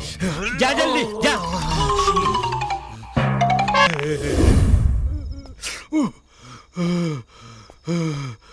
ये हमार होके वाला दुल्हा I love you. I love you too, I love you too, I love you। रहुआ बहुत स्मार्ट बानी। Yes, I am। Thank you, thank you। अरे स्मार्ट तो हम पैदाइशी हैं। आगे आगे देखा वो लंगूर का हम ही हाल करब कि उस सपना में भी बिहार के नक्शा की तरफ ना देखे। एक काचल बहुत दिन हो गई बा, तनी एगो चुम्मा दा ना बिहारी स्टाइल में। चुम्मा? नो नो नो नो नो नो नो नो नो चुम्मा नो नो नो। अरे का करा तर उठवा काट देबू का हमार। अरे तू ही कहला ना बिहारी स्टाइल में, तो लो चाप के। तो एगो और दे दा।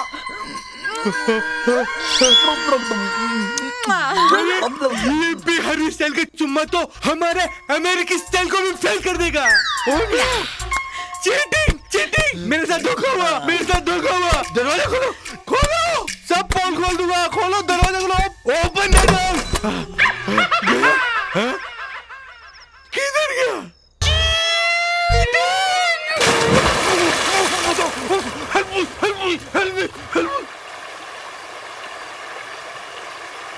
इससे पहले कि पापा के कुछ पता चले, हमनी के भाग चले के। काहे कि अब हम अपन प्यार के चमकत सूरज पर कोनो ग्रहण न लागे दे। मंदिर में शादी कैला के बाद हमनी के एगो नया संसार बसावल जाई। Very good, very good.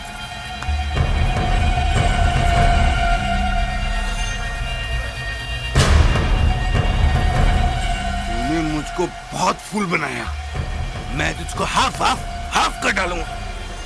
तुम दोनों का घर बसने से पहले मैं उसको डिस्ट्रॉय कर दूंगा। तुम दोनों की सच्चाई मैं सबके सामने लेके आऊंगा। मैं ठाकुर।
ए दीदी, पानी सर के ऊपर चढ़ गई बा, आज इलाज हो गई। चल फिर ऐसा हरकत कैलू तो तोहरा के जिंदा न छोड़ब।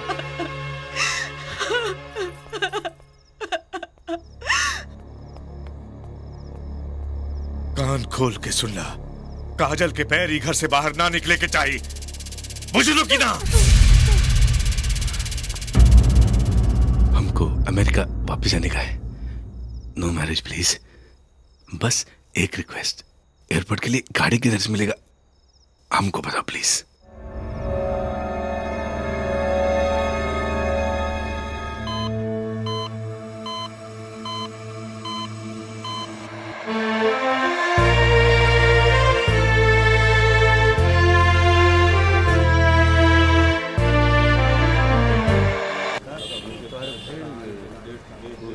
बधाई हो जीजा जी, आखिरकार हमनी है जितनी मुकदमा। वकील साहब थैंक यू वेरी मच। सांझ के फोन करब। हाँ तिवारी जी। हाँ हाँ, कचहरी में रहनी, फोन साइलेंट पर रहे, यही से राउर फोन ना उठा पाऊनी। वो अनाथ आश्रम के जमीन की आज सुनवाई रहे ना। हाँ, जज साहब हमनी के हक में फैसला सुना देहलन। हाँ, अब वो जमीन के मालिक हम बानी हम। ठीक बा जीजा जी, जीत हार खातिर तूफान हो खेला, राउर अगर आज्ञा होखे तो तूफान बन के वो अनाथ आश्रम के तिनके में बिखेर दिहल जाए।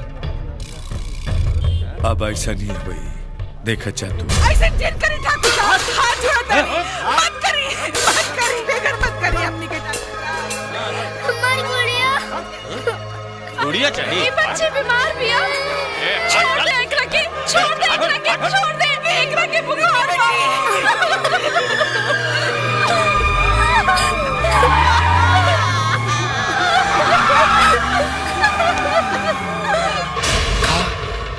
और का बताई यार, लड़का सब रास्ता पर पड़ल बिलबिला रहल बड़े से यार।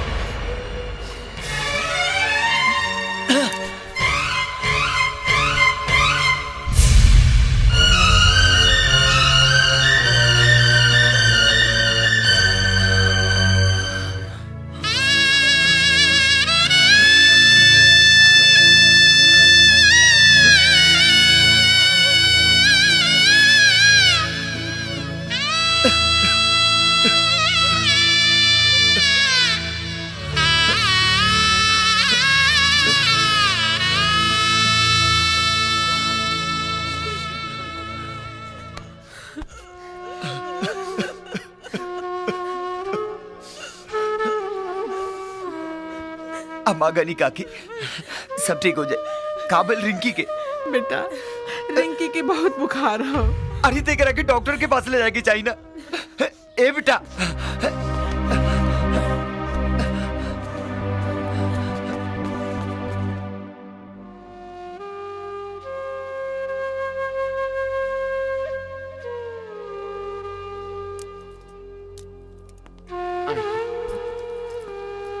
देखिए ठाकुर साहब, काजल के तबीयत में कोनो सुधार नहीं है। ब्लड प्रेशर बढ़ल बा, दिमागी तनाव बा, अगर ध्यान ना दिहल गईल तो तबीयत और खराब हो सकेला। Take care.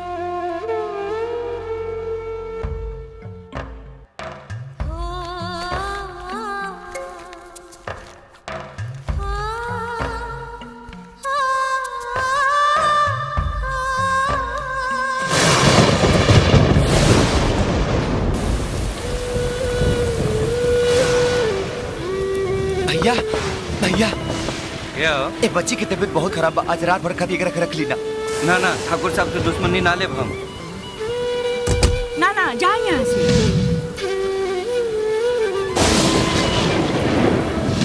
भैया ए मासूम पर दया करी, आज रात भर खातिर रखी। ए पर दया करब तो ठाकुर साहब हमरा पर दया ना करियन। माफ करब भाई, माफ करब।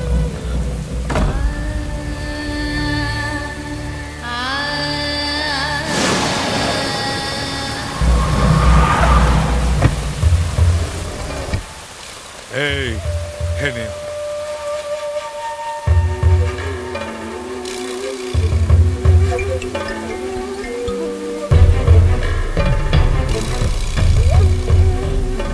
ये लइकन के हालात का जिम्मेदार तू बने।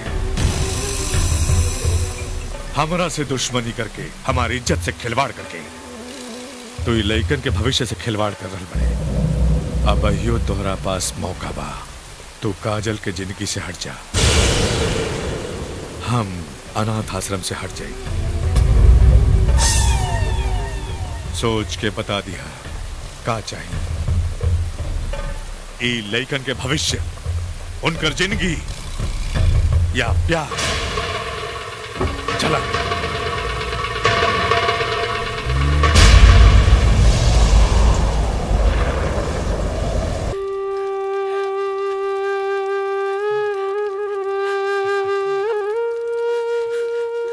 अरे अरे बेटा तू बुझाता रात भर। अरे कक्की जाए थी। अरे गीता, जाए थी। रजिया, कौन मुरारी, उठा धरा है कि बनावा बेटा। गीता तनी रस्सी दे। हाँ इला रसिया इला पकड़ा। काकी तू ये लोग को मुंह धो, तब तक हम चाय बिस्कुट लेके आओ। ठीक बा। आराम से आराम से। भैया 100 रुपए की चाय और 100 रुपए की बिस्किट दे दो। जी भैया।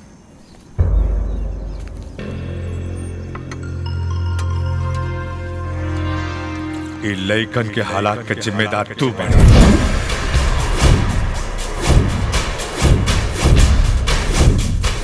अब अहियो तोहरा पास मौका बा, तू काजल के जिंदगी से हट जा, हम अनाथ आश्रम से हट जाए। चाचा चाचा का भाई?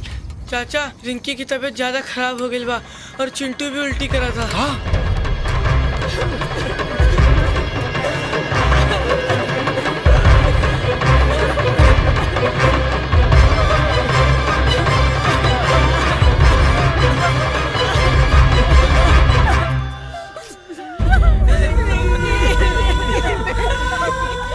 रिंकी, ए रिंकी बेटा,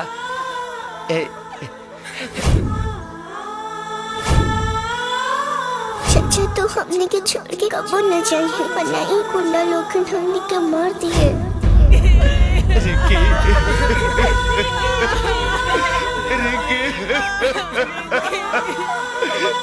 चाचा हमरा भी बुखार हो का रिंकी जैसन हम हूँ मर जाए।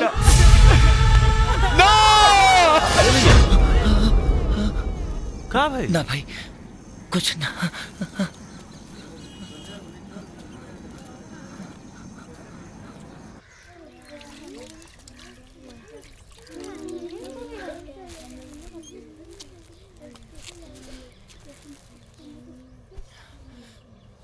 आप तबीयत कैसे बा बेटा? अब ठीक बा चाचा, बुखार नहीं खे। चिंटू के भी बुखार कम हो गई बा।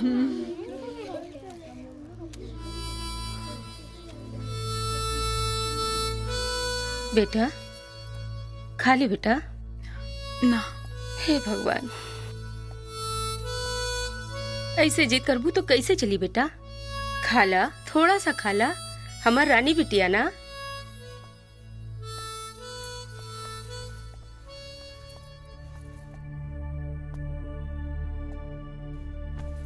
कैसन तबीयत बा बेटी? जमाने से जीते वाला कबो कबो अपनन से हार जाला। हम हूं हार चुकल बानी तोहरा जिद और तोहरा प्यार के आगे।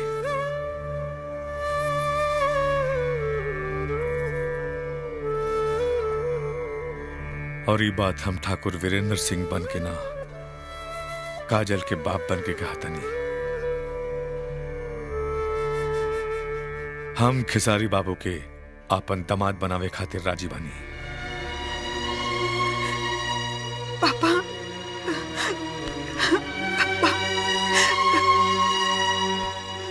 औलाद के खुशी में ही माँ बाप की खुशी हो खेला।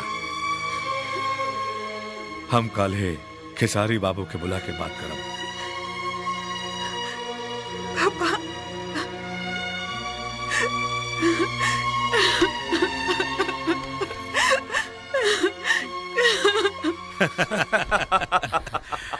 अरे ठकुराइन, देखा तोहर होखे वाला दमाद आयल बड़े, इनकर स्वागत करा। प्रणाम। खुश रहा।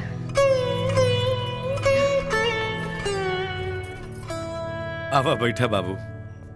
ए से पहले जवन शिकवा गिला रहे सबके भुला के एगो नया ढंग से शुरुआत करे के बा। हमरा और बहुत आभारी बनी कि हमरा और काजल के प्यार के रउआ सबके आशीर्वाद मिलल। हम चाहता नहीं शादी से पहले तोहार आपन एगो घर होके के चाहिए। गुजारा खातिर कौनो अपन धंधा कारोबार या नौकरी चाकरी होके के चाहिए। राउर सलाह तो ठीक बा ससुर जी, लेकिन ये बताई कि हैया तहक बड़ कोठी कौना दिन कमे आई। रहल गुजारा करे के बाद तरवा लगे इतना पैसा, इतना जमींदारी, इतना मलिकाई बा कि सात पुस्ता आराम से बैठ के खा ली। यानी कि खेसारी बाबू तू घर जमाई बनल चाहता रहो? में बुरा का बा?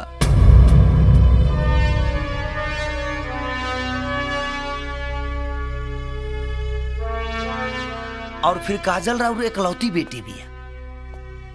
ओकरा से शादी ब्याह भइला के बाद ये पूरा संपत्ति के मालिक तो हम ही बनब ना। देखा बेटा, हमार नजर में घर जमाई बनल ठीक नहीं खे। हम तो हर तरफ से मदद करब, बाकी घर जमाई ना स्वीकारेब।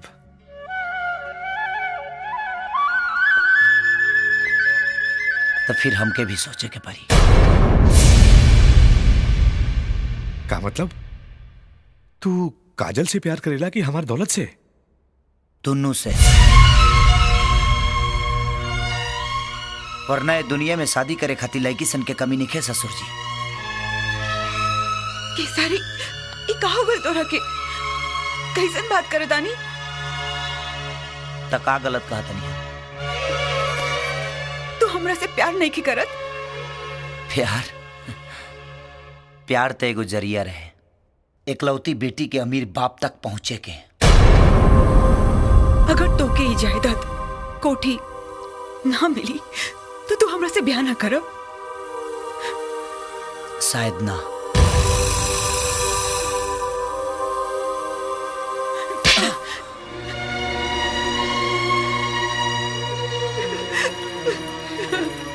काजल, काजल सुन, सुन बेटा।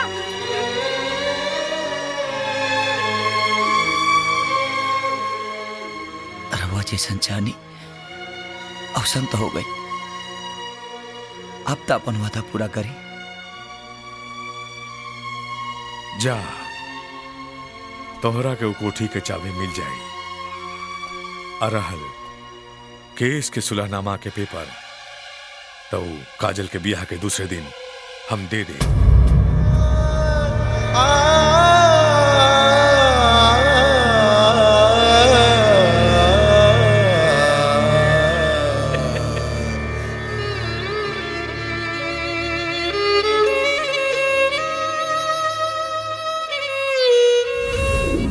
चाल हमनी के तो कामयाब हो गई, लेकिन ई काजल के उज्जवल भविष्य के खातिर ई केस के सुलहनामा पेपर देवे के वादा कर देनी और कोठी के चाबियों दे देनी। ई दोनों सौदा थोड़ा महंगा पड़ गई जीजा जी। पागल बाड़ा तू।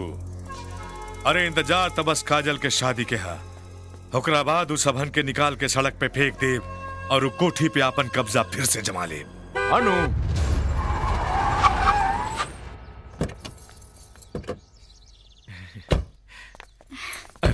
अरे नेहा बेटी अचानक? वो चाची से बात भइल रहे कि काजल के तबीयत ठीक नहीं खे तो देखे चलिए नहीं। ठीक कइला बेटा। नमस्ते चाची जी। खुश रहा। एकर का जरूरत रहे? आओ अंदर चला। आवा, माफ करिया बेटा, काजल बीमार रहली, यही से तोहरा और नेहा के ब्याह में ना आ पौनी। अच्छा केलू नेहा बिटिया, तू आ गईलू। काजल आजकल बहुत उदास रहेले। काहे? खाना पीना सब छोड़ देले बिया। अब तू आ गईलू हा, ओके समझिया। काजल देखा क्या आइल बिया? नेहा, काजल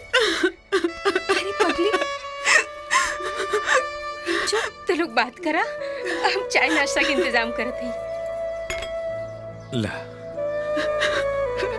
काजल, सुनकर बड़ा अफसोस भइल हमरा। पवन के का हाल चाल बा? बढ़िया बा। बढ़िया बना। हाँ बाकी अभी आंसू पोंछ कर तू अपना आगे की खुशहाल जिंदगी के बारे में सोचा। अच्छा, अब आज्ञा दी। अच्छा चलो तनी काजल, तू अपन ख्याल रखियो। हम बाबूजी से शादी की बात करब। ठीक बा, काले जाके वीरेंद्र बाबू से काजल और पवन के शादी के बात करब। ठीक बा नू? जी। अरे देवर जी, बधाई हो बधाई। भाभी कैसे?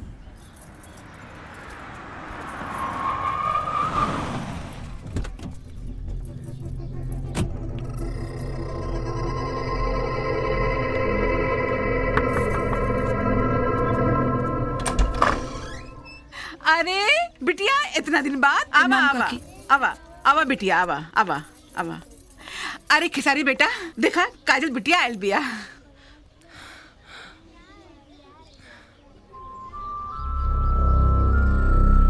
का बात हो? कुछ अनबन हो गल है का? काकी, हमार शादी की कार्ड बा। शादी? न्योता देवी अलबानी। अरे खिसारी, ये सब का हो? बेटी, तू इतना बदल गयलू? ना काकी, बदलना गई नहीं, संभल गई नहीं। कबो कबो शैतान भगवान के रूप में आवेला,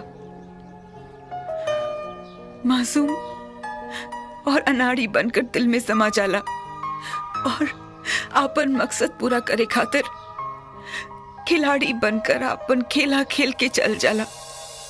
हर मिलन के ही संग जुदाई है, जिंदगी एगो लम्हल लड़ाई है, इहे जीवन के सच्चाई है, जिंदगी को लम्हर लड़ाई है। तोरा आँख के आंसू और काजल के बेरुखी में कोनो बहुत बड़ा राज छुपल बा भाई। बोला का भाई, बोला। अरे ना यार, ऐसा कोनो बात नहीं के भाई, तोहार बचपन के दोस्त हैं हम, मत छुपावा। बोला का भाई, बोला। तोरा हमर दोस्ती के कसम में बोल। अरे यार, यहाँ आइला के बाद ऐसा लागल ना कि एगो परिवार मिल गए, आपन परिवार, और उस समय की आंधी में बिखरे लगा। काजल के बाबूजी हमरा के शर्त रख ले, या तो घर और ना ही तो काजल। अब तो ही बताओ कि माई के ममता और लेकर के प्यार के अलावा एकनी के विश्वास के धागा के कैसे तोड़ दी, कैसे ऐसे हम काजल के सामने अपने आप के लालची और धोखेबाज साबित करके ओकरा दिल में नफरत पैदा कर देनी यार, नफरत पैदा कर देनी। काहे कि ए घर परिवार के बचावे खातिर अपने प्यार के कुर्बानी के आगे हमरा लगे दोसर कोनो रास्ता ना रहे यार, कोनो रास्ता ना रहे।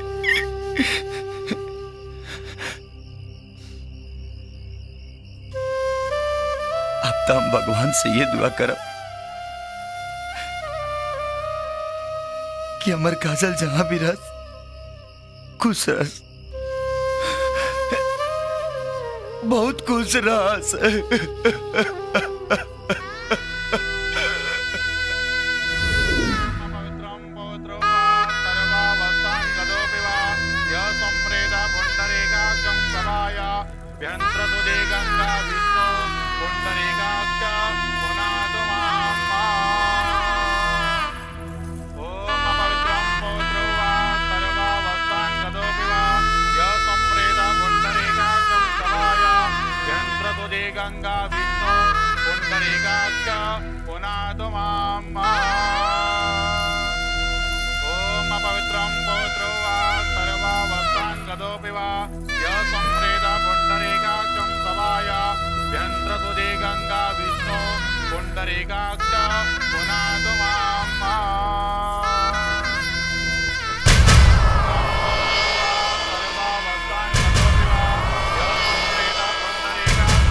काजल से मिल ले बेटा। एक बार काजल से मिले जाए ना। काजल बेटी,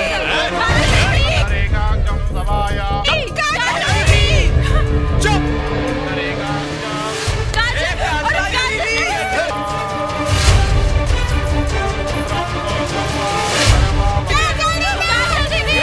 कहली ना कि पीछे मुंह बंद कर।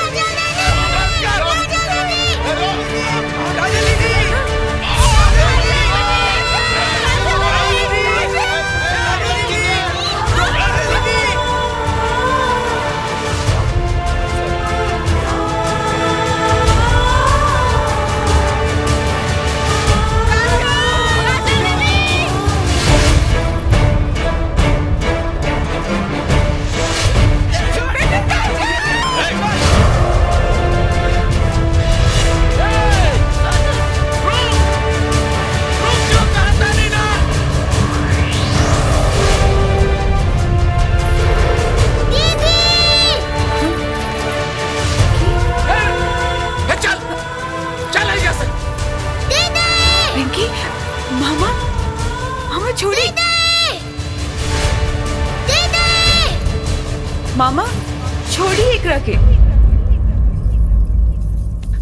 का भइल बेटा? दीदी वो देखा काकी। काजल दीदी, काजल दीदी। आए दी उन लोगन के। बेटी, बेटी हमारी बात सुन ला। चुप रहा। बेटी काजल, चली चली पंडित जी शादी के फेरा पूरा करी। रुका बेटी, ई हवन के आग घी और लकड़ी से ना, दुगो प्यार करे वालन के दिल के झुकला से जल रहल बा।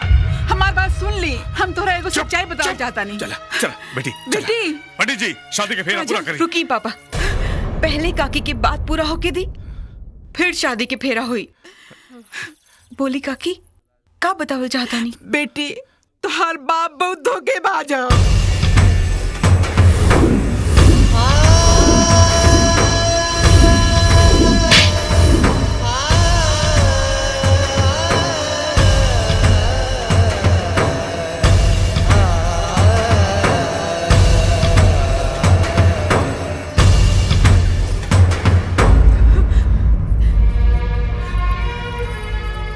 धन्यवाद काकी, हमारा आँख खुल गई।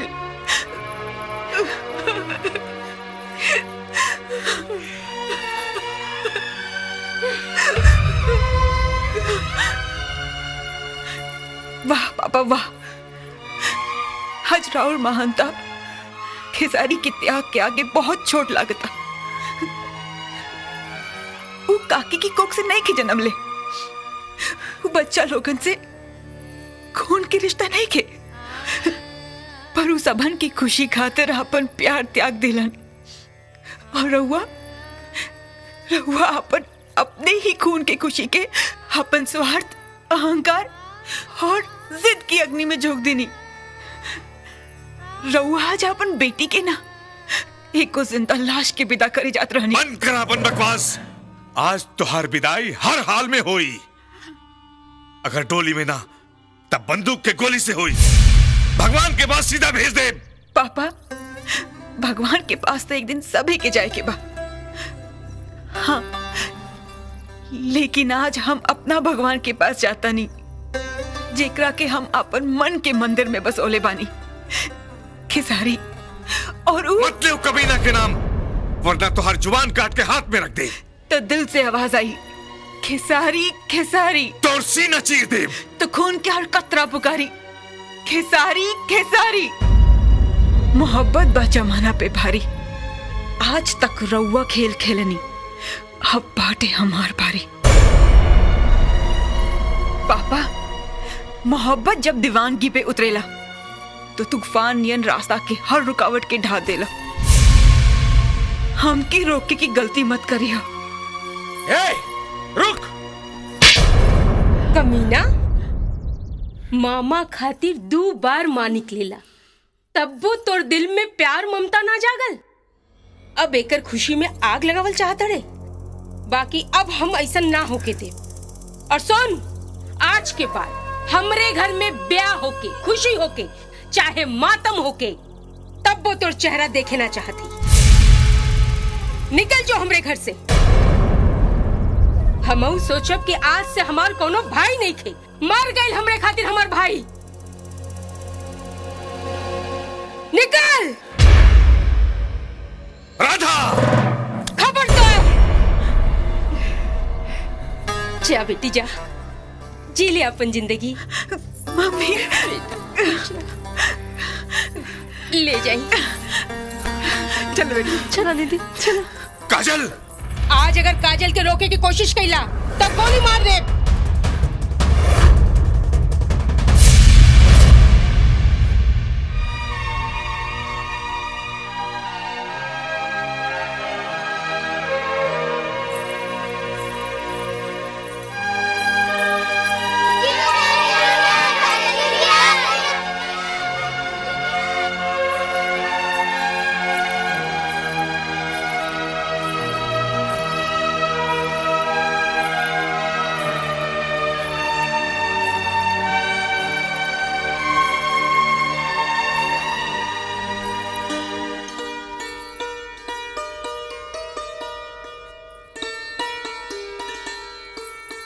चला बच्चा लोग, अंदर चला।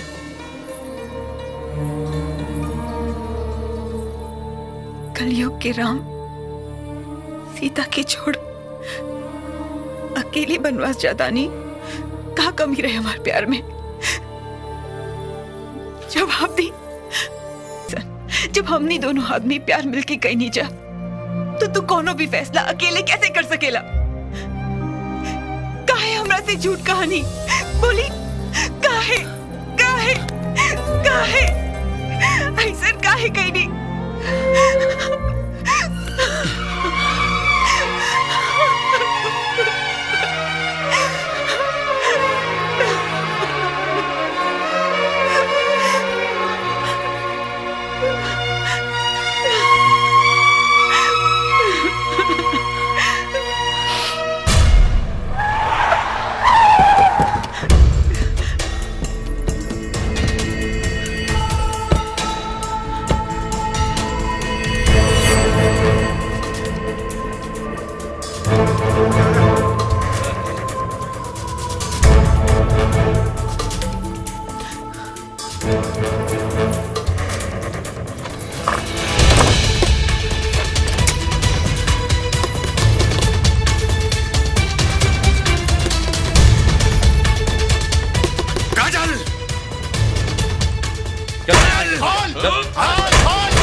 गोली मार दे। ठाकुर साहब और तत्काल में भाई हमार ससुर जी आबिर और बेटी ना हमार पत्नी बन चुकल बाड़ी। सुनी जी, इनकर अपना पैसा और अहंकार पे बड़ा नाज बा। जीत जाई दे इनकर अहंकार के। चलाई गोली पापा। हम भाग्यशाली बानी जी सुहागन बन के आपन पति के कंधा पे ही दुनिया से विदा हो कब। अब मौत के कोनो गम नहीं के। चलाई गोली पापा, चलाई गोली। चलावा गोली, चलाई गोली, चलाई गोली।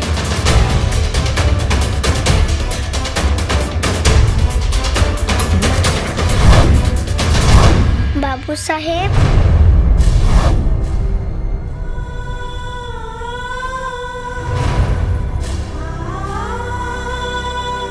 काकी कहेली कि जब कौनो संकट की घड़ी आए तो भगवान के सामने माथा टेक देवे के चाहिए।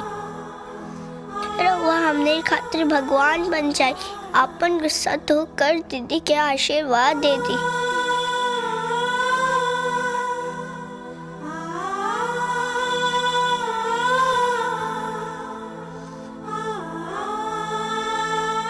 हमने खातिर भगवान बन जाए।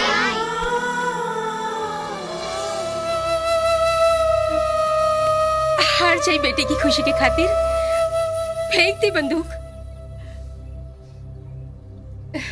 इनन के सच्चा प्यार के जीत जाए दी।